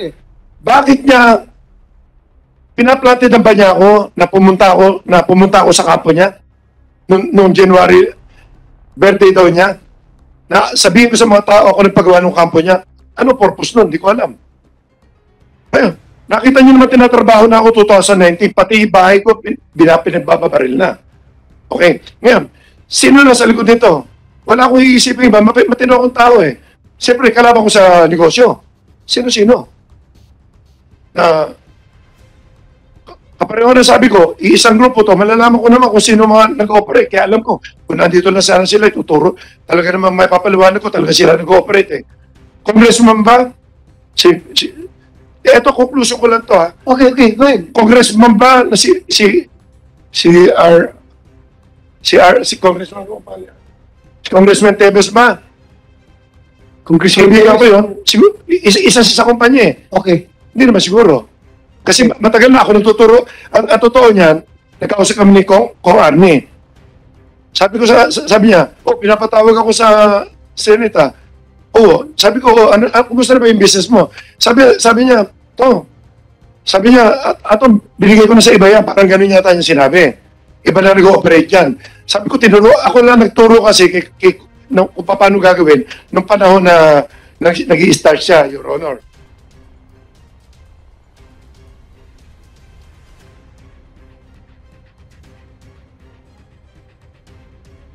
Ngayon, sinasabi ko na, kasi tatlong personality lang ang alam ko eh. Yung mga iba kasi mga parang iba na eh. Yung isa, si Bong na nga eh. Alam natin, very powerful, hawak niya lahat. Hindi naman tayo magkaila eh. Mga pulis dito, lahat. Bong Pineda. Okay. Yung isa nag-ooperate yan. Sige. Alam naman natin ang kanya. Pag nagsinungaling pa sa sarap dito, iba na ang klase yun. Kasi lahat na nag-ooperate, Your Honor, maski ibang kumpanya, maski kami nag-ooperate, hindi naman pwede ilagay namin lagi ang pangalan namin eh. Kasi minsan may bawal eh. Kapag si Kong Tebes, hindi niya pwede ilagay, di congressman siya. Mabuti na ibigay na niya sa iba. Ngayon, kapag isa congressman ng pagkakilala ko, tsaka sila Congressman Patrick Antonio, I don't think na sila yan. Napaplanuhin nila ako. Si Bong Pineda, siguro maybe. Dahil sa power niya, sa pera niya, hawak niya presidente, hawak niya ang pulis, wala akong magagawa ko, wala akong connection sa pulis eh. Okay. Sila General Cascola na class 86 na kakilala ko rin naman, classmate niyo po yata, hindi ko rin masasabing sila. Pero, sino may connection dito? Sino mag-uutos kay Rogar? Nakausapin ako na ganyan. Tapos, lalabas sa mga testigo, tiga Tanay. Pati nga sa Manila, yung sinasabi niya, si Denmar Simpuego, tao po yan ni Butch Inonog. Tiga Tanay din. Bakit sa lahat ng testigo rito, Tanay? Lahat ng kaso na kukuha namin, Tanay po. Normal, kasi 10 tao taga-Tanay ang missing, kaya taga-Tanay rin yung naging witness, taga-Tanay rin ang complainant. Yes, Your Honor. Kasi, ang sinasabi ko lang, 6 sa Manila nawala at the same time, simula 4 doon sa Santa Cruz, Laguna, yung January 13, puro taga-Tanay yun. bakit po, kapag eto na, nasa Manila na nga tayo, bakit iisa lang ang nakakita, iisa lang ang nakarinig sa dami ng tao? Sino pa ba yung isa? Dalawa yata yung testigo nilang yan eh. Ba't hindi rin natin tanungin kung pareho sila ng sinasabi? Sino yung isa? May section na isa. Tanungin din natin kung pareho kasi yun ang alam ko, inimbestigahan ko na to eh. Yun siya, tao siya ni Inonog na sinabing, nung una, sabi niya wala siyang alam.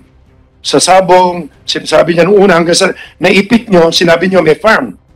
Tapos sa kasi nagsalita, lumabas ngayon itong mga picture niya, professional pala siya, nagbibitaw lahat. Ngayon, merong isa na nag-file kasi, nag-file sa Manila, sa DOJ. Ba't hindi rin natin tanungin din talaga kung kaninong tao talaga yan? Na pwede nyo patawag ngayon, gusto ko lang marinig din eh. Kung ano ba, Jojo? Edison section, please lang po, para sige, basta, kung kaninong tao. Lahat ng kagustuhan mo, lahat ng request mo para sabihin mo talaga na hindi ako bias dito sa hearing nito, pagbigyan kita. Marami po tanungin ko yan lahat. Para maliwanagan po. Oo. Tanungin ko yan lahat. Pwede rin natin talawag. Kasi bakit? Neutral ako dito. Tatanungin ko yan. Bakit, Your Honor, bakit lagi puro tiga-Tanay yung nakakarinig at nakakakita? Ang daming tao, maski tanungin nyo, 400 ng tao sa loob ng arena. Kasi yung iba siya lang rin ang matapang na magsabi dahil worried siya dahil mga kasamahan niya sa Tanay yung pinagdadala sa basement na pinasakyan ng sasakyan, yung iba takot magsabi, pwede rin ganon. Pero sige lang, we will consider your Honor, yan po ang conclusion po nyo. Conclusion po natin. Your Honor, pasensya. Hindi ang conclusion, kundi observation ko yan na matapang siya nagsabi. Alangan naman, hindi natin entertainment ito. This is a breakthrough sa missing persons. Kasi napacheck ko po ito, pwede po ba natin mapatawag yung isa, yung section? Sige, natin kung pareho nga sila eh. Kumsik. Ready mo mamaya si Kumsi section. Sige, pagbigyan kita, huwag ka magkalala. Continue. Tapos na ako, konting wala na eh. Tapos na ako. So, yan ang question ko. Bakit? Kaparo si Rogard, si Colonel Campo, siya ngayon ang PD dyan. Lahat ng mga ebidensya lahat sa Laguna ng gagaling, tsaka Tanay. Paano nangyayari yan? Siya rin na pupumilit na isabit yung mga pulis. Alam ko, hindi na siya naawa doon sa mga tao na wala namang kinalaman. Gusto niya matanggal-tanggal yung mga tao. Kawawa eh. Kasi ako, rin ako sa pulis eh. Mahal ko rin yung mga yan eh. Kawawa naman yung mga tao. Andito ba si Rogard? Rogard Campo? Andyan si Rogard eh. Andyan? Bakit hindi niya itanong yung mga BIR? Opo natin.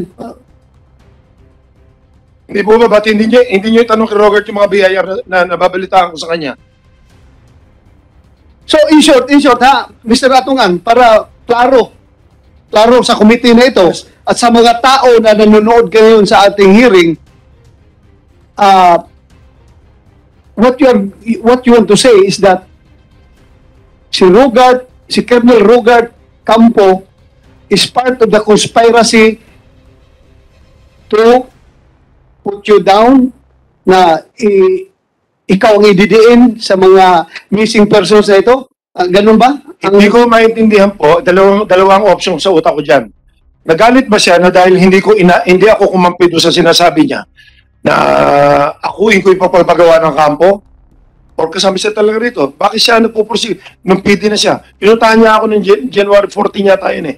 Gusto niya aminin ko, gusto niya mag-cut pa ako ng ribbon doon na tungkol doon sa kampo na yan. Binigyan ko na nga na 1 milyon para matigil na lang eh. Chief PNP, you produce Rugard Campo, Colonel Rugard Campo. Yes, Your Honor, Mr. Chair.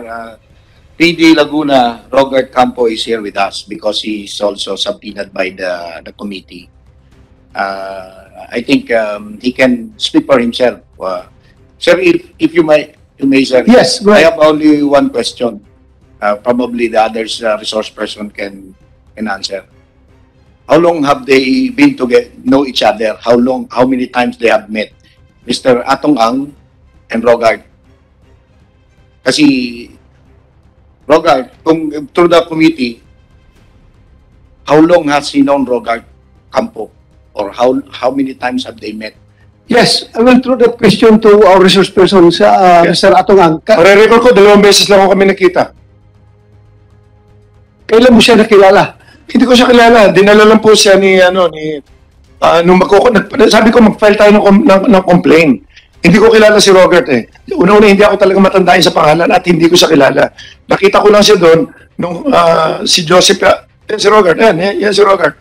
So, ganun ka kabait, Mr. Atong Ang, ha? Bigay ka ng 1 million. Hindi, first time na kayo nakita, ganun ka mabuting... Honor, pwede niyo chicken, meron kasi kaming foundation. Tumutulong, pareho ka lang sabi ko sa inyo, mahigit 1 billion yata ang naibig-donate namin. Maski checkin nyo sa mga kampo kung saan. Maski sa ano nga yata, si Rugard yata, nagbigay din kami sa kanila ng mga tao dito. Na mga laptop, tama? Nung nasa CADG ka pa. Pero after yan, nung mag-offer ka, nadudukotin may mga tao. After, pero hindi ko siya nakikita.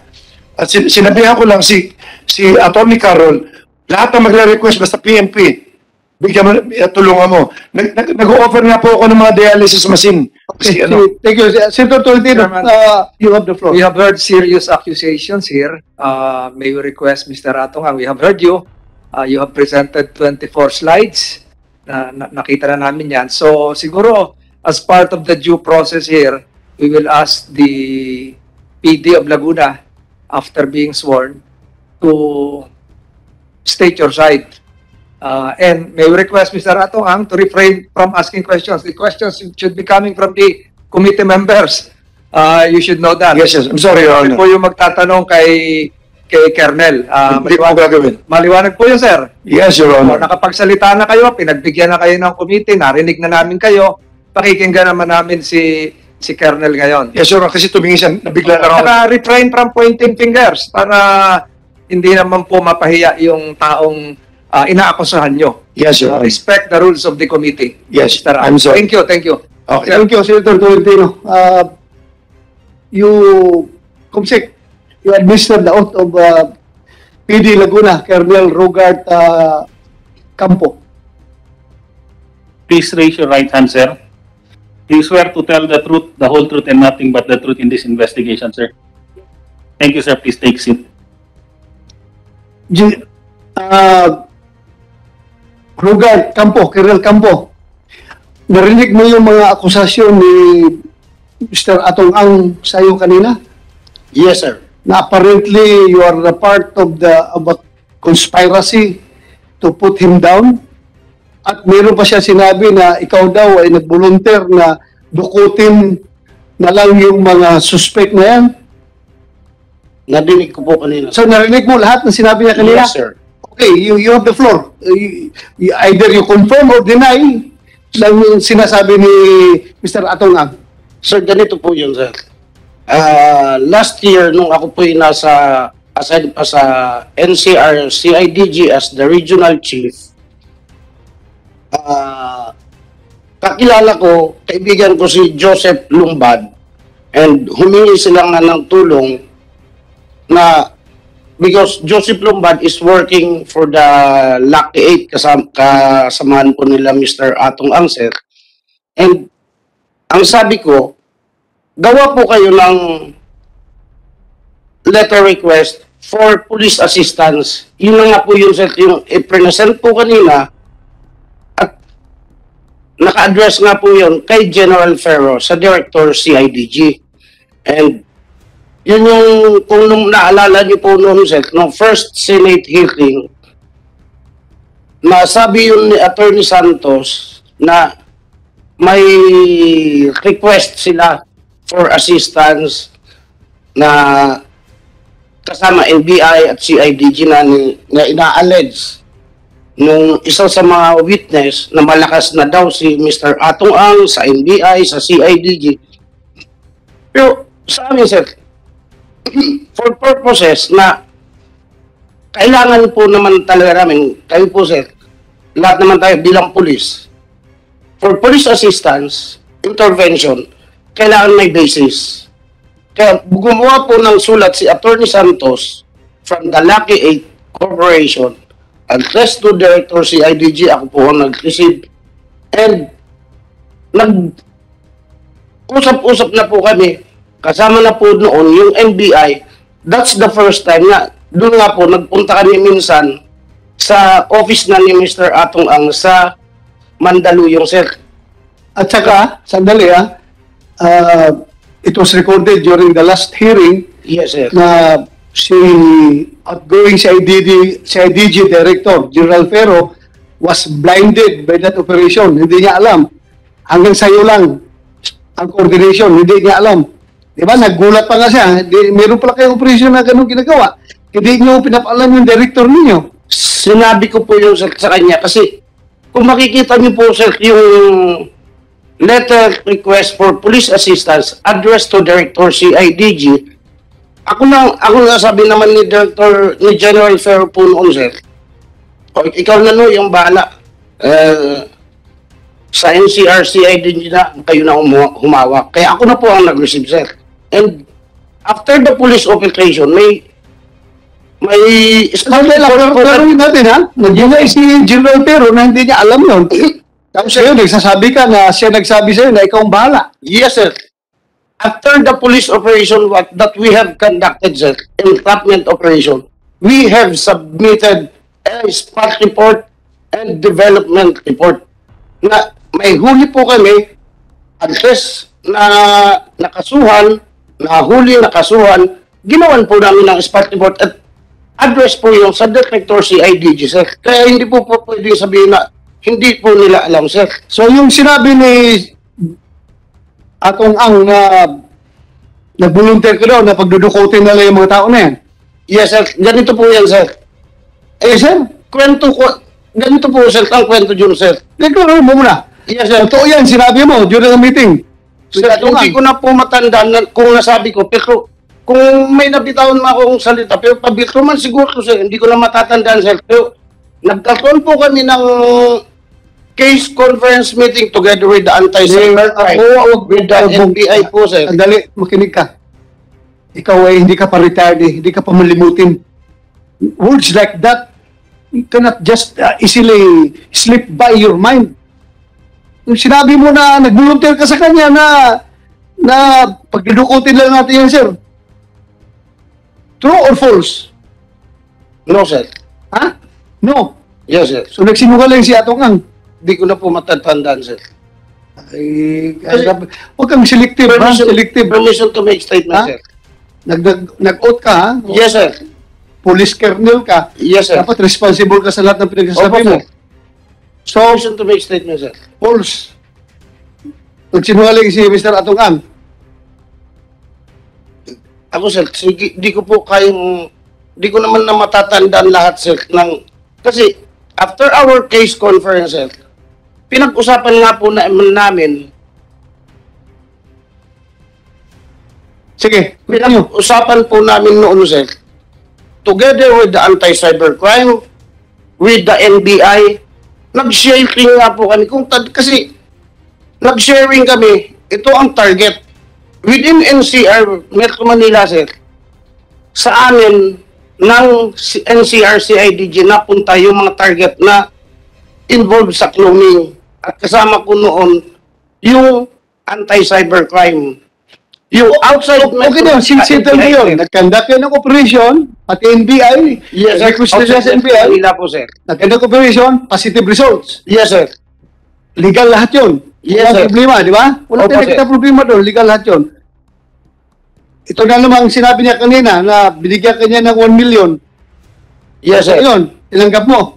Sir, may letter request po kami. Kasi even, totoo po yung sinasabi ni Mr. Atong Ang, sir, na even nung ako'y nasa CIDG, talagang kulang ang gamit din ng kapulisan. Alam mo, Okay, kuya, sige. Tinanggap mo. Nag-donate siya ng computer, sir, 10 laptop. Okay. Tinanggap po namin nung nasa Laguna ako, sir. Gaano kayo ka-close ni Mr. Atongang? Hindi kami ganun ka-close po, sir. Ilang bisis lang kayo nagkikita? Yung nga, sir, nung doon sa office niya, nung nag-case conference po kami with the anti-cybercrime, with NBI, and then nung pangalawa nung sa Lipa, sir, na ako'y PD na po ng Laguna, na How about itong si Juan? Si Julia Patindungan? Matagal mo na itong kilala? nung sa Laguna na lang po kami kilala niyan, sir, ni Don, sir. Palagi kayo nagtatawagan ng cellphone? Nagkakatawagan po, sir. Okay. Si Mr. Atong may sinabi pa kanina na gusto mo daw siya magsinungaling na pinapaangkin mo sa kanya na siya ang nag-finance, nagpagawa ng building ninyo. Tumulong po, sir. Totoo yan na gusto mong magsinungaling siya. Sinabi ko lang, sir, na tumulong siya. Hindi nga, kaya nga tumulong siya, di ba? Sabi niya, nagtataka doon siya, bakit pinapaangkin mo sa kanya yung pag-construct ng building ninyo doon sa kampo. Yun ang sabi niya. Totoo yan na sinabihan mo siya na sabihin mo sa mga tao na ikaw ang paggawa nito. Yung isang portion po siguro, sir, talagang siya dahil nagbigay nga po siya ng 1 million na tulong, sir, for renovation. Hindi lang po isang building ang nag-renovate ko po sa Ako, hindi kita minamasama diyan sa pagpapagay ko ng tulong. Kasi ako naging pulis rin ako. Yes. Normal talaga yan na maglapit tayo sa mga politiko, sa mga negosyante. Tulong sa para hindi naman binubulsa yun eh. Gawa ng kampo, okay lang yun. Pa-repair. Marami ba mga mababait na tao, kagaya ni Atong Ang, na mabilis magbigay ng suporta. So, okay lang sa akin. Kino-confirm ko lang ito ngayon sa'yo para, kasi sinasabi ni Atong Ang na you are apparently a part of the conspiracy to put him down. Ay, hindi ko masasabing part ako, sir. Kasi, alam ko naman, ginagawa ko. Diretsahin kita. Sabi niya, ang pinaka-suspect niya is Mr. Bong Pineda. Yes, sir. May kaibigan ba kayo ni Bong Pineda? Hindi, sir. Hindi. Hindi po, sir. General Kaskulan? Hindi din, sir. Oo. Naging chief PNP mo yun, hindi mo kilala. Hindi, kaibigan mo. Bata ka ba? Hindi, sir. Hindi. Sino naglagay sa USPD ng Kalamba? During the time of General Eliazar po, sir. General Eliazar? Yes, sir. O ito yung mga kaso ni Julie Patindungan na apparently parang gawa-gawa lang daw. Sabi niya itong ang para i-pin down yung tao niya. Ano masasabi mo doon sa mga kaso na hinarap ni Patindungan? Yung mga double attempted murder, frustrated murder? Wala akong masasabing may kinangap. Hindi mo time yun? Hindi po, sir.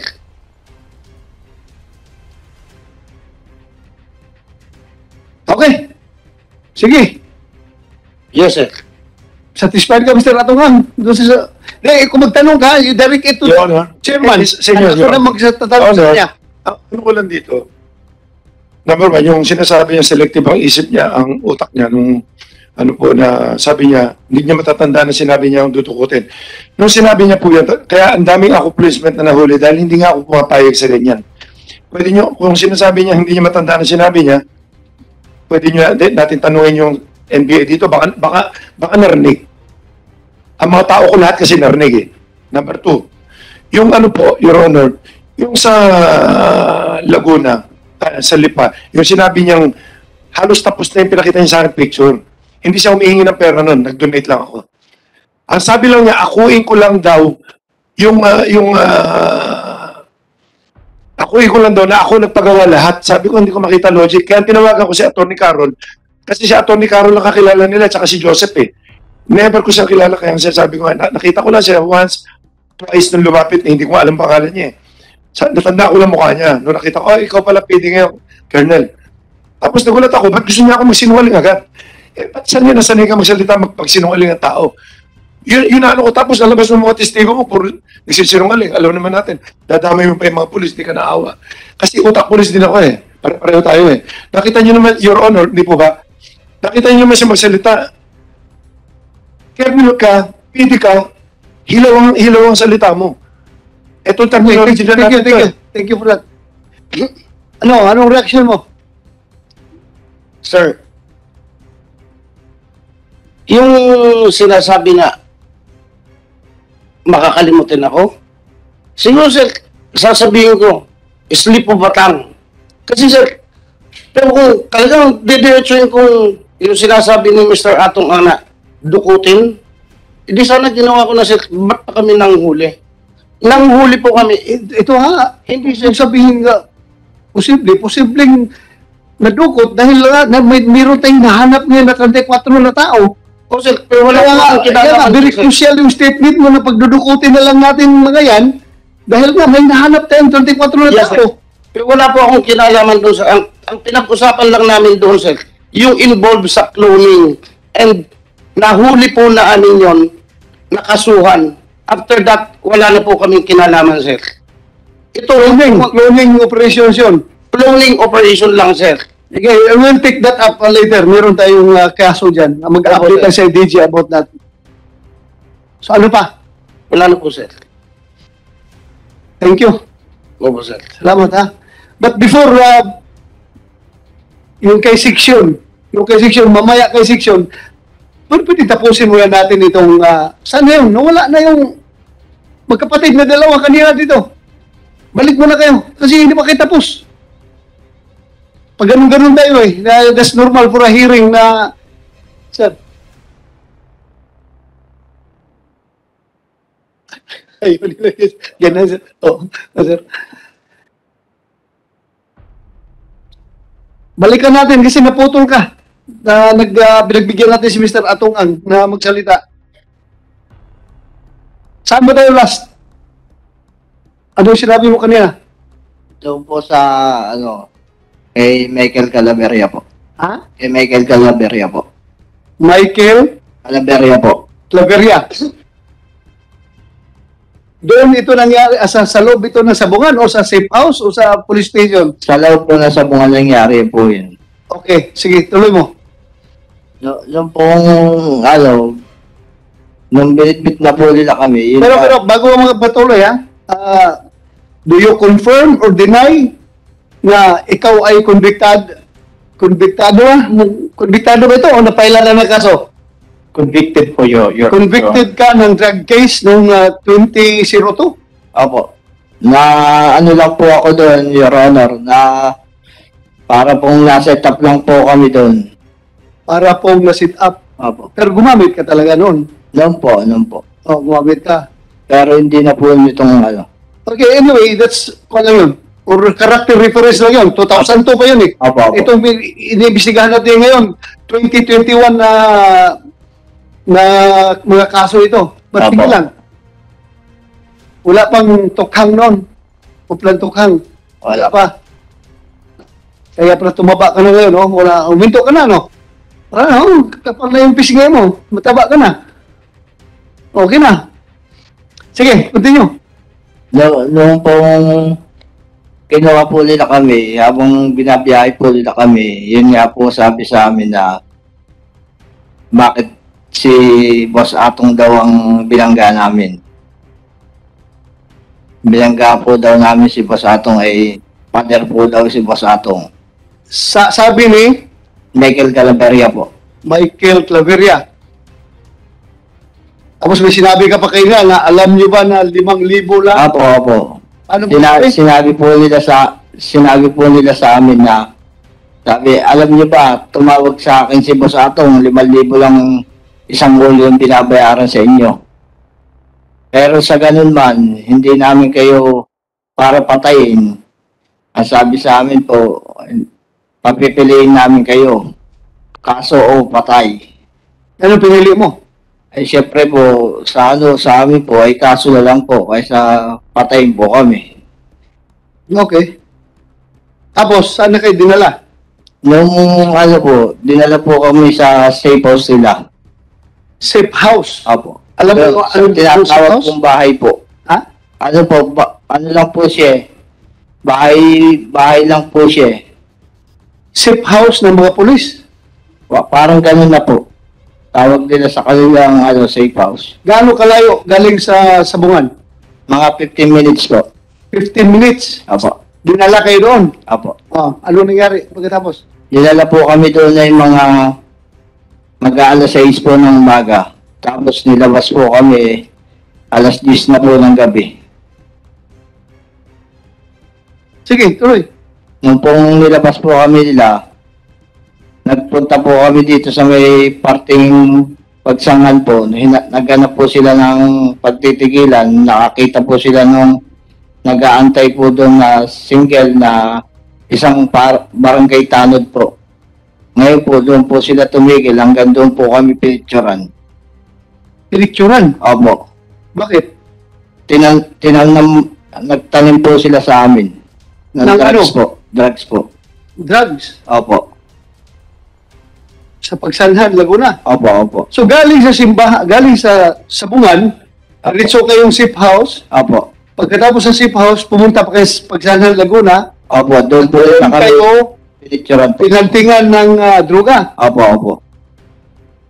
Sabi po daw, doon po daw kami nag-transaction. So, pagkatapos po noon, dinala na po kami sa, pinaihi po kami, tapos pinatingnan. Pinaihi? Opo. Para sa drug test? Sa drug test po daw. Tapos, at saka yung, dinala po kami sa ospital. Pagkatapos po noon, dinaretso po kami ng pagsangad, doon po kami kinulong. Pagsanhan Police Station? Opo. So, kailan kayo nilipat sa provincial jail from Pagsanhan? February po ata. February. So, pagkatapos nun, ano nang nangyari sa inyo? Pagkatapos lang doon sa Pagsanhan? Doon po, nung kami kinasuhan na po, nagano na po, yung mga kasama namin, nagpiyansa, kami po, hindi po namin kaya. Kaya, napipilitan po kami mangulungan po. Meron ka sinabi about yung nag-ring yung cellphone mo, tapos tinanong ka kung sino? Apo, yun po yung tiga Mandaluyong po, yung pong isang boss po namin. Anong pangalan? Ronkel May po. Ha? Ronkel May. Ronkel May, anong first name? Alejandro po. Alejandro? Opo. Tapos? Nung pong sinabi po sa akin, bakit daw tawag yun? Sabi ko po, maglalaban po kasi kami ng kinabukasan po. Okay. Kinaumagaan po, maglalaban po kami ngayon. Sabi po sa amin, sige, sagutin mo, papuntahin mo. Pag pinapunta mo yan dito, nakuha namin yan, pauuwiin namin kayo. Yun po ang sabi. Kaya ngayon po, sa akin po, pinapunta ko po. Pumunta naman? Opo. Pumunta po. Saan pumunta? Sa Santa Cruz din po, sa bayan po, sa Tulay po. Tulay? Opo. Tapos? Doon po nila inuli yung tao.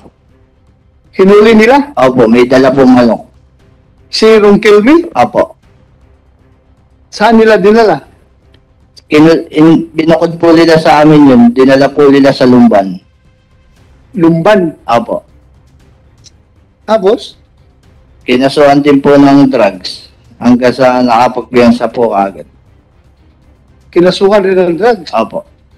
Sa Lumban, Laguna? Opo. Hindi sa Pagsanhan? Hindi po.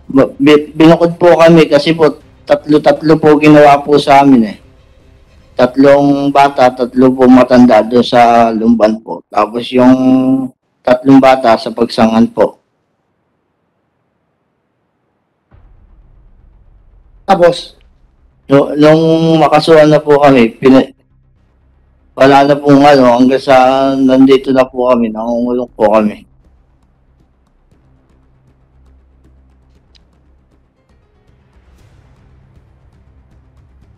Pero kung sinabi sa affidavit mo doon sa NBI, nasabi mo, hindi kayo pinatay dahil may umarbor sa inyo. Sino bang umarbor sa inyo? Si Mayor Volter po daw. Mayor? Volter. Volter? Tiga Malaya po yun. Malaya? Opo. Siya ang tumawag po daw kay Boss Atong. Tumawag kay Boss Atong? Opo. Na ano? Na inarbor po daw kami kaya kami nabuhay. Kaya kayo hindi pinatay. Kasi inarbor kayo? Opo. Volter na sir, Mayor Volter. Anong plus name ng Mayor Volter yan? Yun lang po pagkakakilala ko po doon eh. Ano na po yun eh, stroke na po ngayon eh. Na-stroke? Opo, na-stroke na po ngayon. Pero nung 20... Mayor siya na anong bayan? Nang Punta po. Ha? Punta. Punta? Opo. Punta Rizal? Opo. Ano na po yun? Ex-mayor po. Ex-mayor. Ex-mayor? Opo. Tapos yun, na-stroke na? Opo. Siya daw ang tumawag? Opo. Kanino? Kay Mr. Atong po. Mr. Chairman? Yes, sir. Paano mo nalaman? Nung po... in-arbor kayo? Nung dumalaw po sa amin yung lola po nung kasama po namin, kinuwento po sa amin. Sabi, pasalamat kayo kay Mayor Volter. Tumawag siya kay Boss Atong. Kung hindi, matitiklop na kayo noon. Siya po daw Mayor Volter ay may kaugnayan po sa kanila. May, kumbaga, nakakausap po niya si Boss Atong po daw. Kaya, natawagan po niya kaagad. Boss Atong. Boss Atong. Sana to oras na to matawagan, wala kasi akong kilala. Una-una, hindi talaga ako nagmimemorya ng pangalan. Sana matawagan ka agad ngayon yan, yung mayor na yan, para malaman kung kilala niya ako. Kung nakakausap ko, kung oras na to, sana matawagan. So ikaw, ang sinasabi mo, wala kang kilalang Mayor Volter. Hindi ko, wala. Dating Mayor Punta Rizal. Wala akong kilala na ganyan pala talaga. Alright. Yung ko, sir, yung Mayor Volter pala ng Halahala Rizal. Dating mayor ng Halahala Rizal. This is according to the affidavit sa NBI. Apo. Wala na ngayon yung mayor na yun? Nasa kapatid ko po. Buhay na? Ay, buhay pa? Apo. Buhay pa po. Pwede tanongin ng committee. Anyway, if you don't mind, Mr. Chairman, mayroon akong Yes, sir. Go ahead. kay Mr. Ang. Granted na mayroong tsope. Granted, palagyan na natin na mayroong mga nagtsope sa kwento at saka sa mga balitaan natin. Wala ba sa rules ng isabong how to sanction these game fixers? Ano ang mga rules ninyo pagka gano'n? Hindi ba dapat masyadong malaganap yung isabong para hindi natin intindihin yung sinasabi mga chope-chope na yun. So, ano ang mga rules or mga sanctions na ginagawa ninyo kung merong chope na nangyayari? Your Honor, ang chope nga kasi, kapareho niya, sa ordinaryong sabungan, pag may chope, yung ordinary to, yung without yung mga online na yan. Pagka yung Joppy doon, talagang hindi nila tinutuloy, sinasaktan ng tao, kung anong ginagawa. Ngayon dito sa amin, hindi rin namin, kasi hindi namin malalaman, pag meron kami nakita na alanganin, magre-request silang palitan lang namin ng manok. Ngayon, yung sinasabi nila na Joppy sila, kumusta sila, Your Honor, hindi namin malalaman talaga yun. Kasi, pag nakita namin depresya, papalitan lang namin ng manok, or hindi namin ipatutuloy yun. Ganun ang mangyayari. Pero hindi namin malalaman yung honor ng Joppy kasi hindi kami ang kapustahan. Ang kapustahan nila taong bayan papasok lang sa makina, tapos withdrawin nila. Mahirap po matrace Hindi basta-basta matitrace ang Joppy Pero hindi ko alam kung paano ginagawa nilang Joppy, bakit nakakapusta sila ng ganun sa kabila. Tapos isang grupo pa nga sila.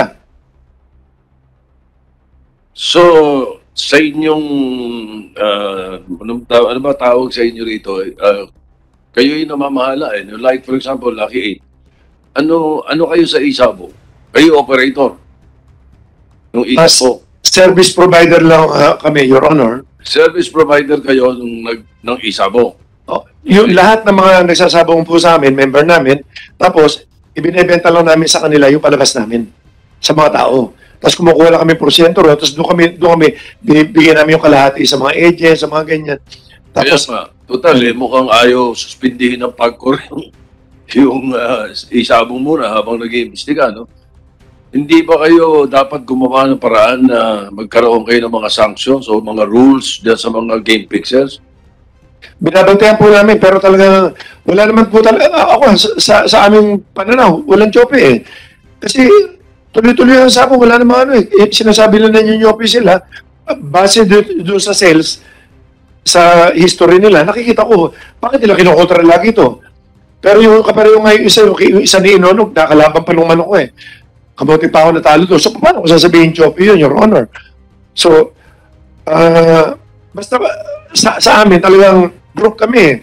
Imposible makapasok ang Joppy pag hindi talaga is either pininas mo yung manok, pero sarili namin manok, I don't think na may gagawa ng ganyan Kasi membership to Alright, Mr. Chairman, perhaps pagkatapos dito sa we can hear from Mr. Butch Inonog na ilang beses na banggit kanina. Yes, sir. May isa pa po yata yung kasabay niyan. Section? Okay na po. Okay ka na? Mag-subscribe at i-click ang notification bell para sa mga susunod na video updates.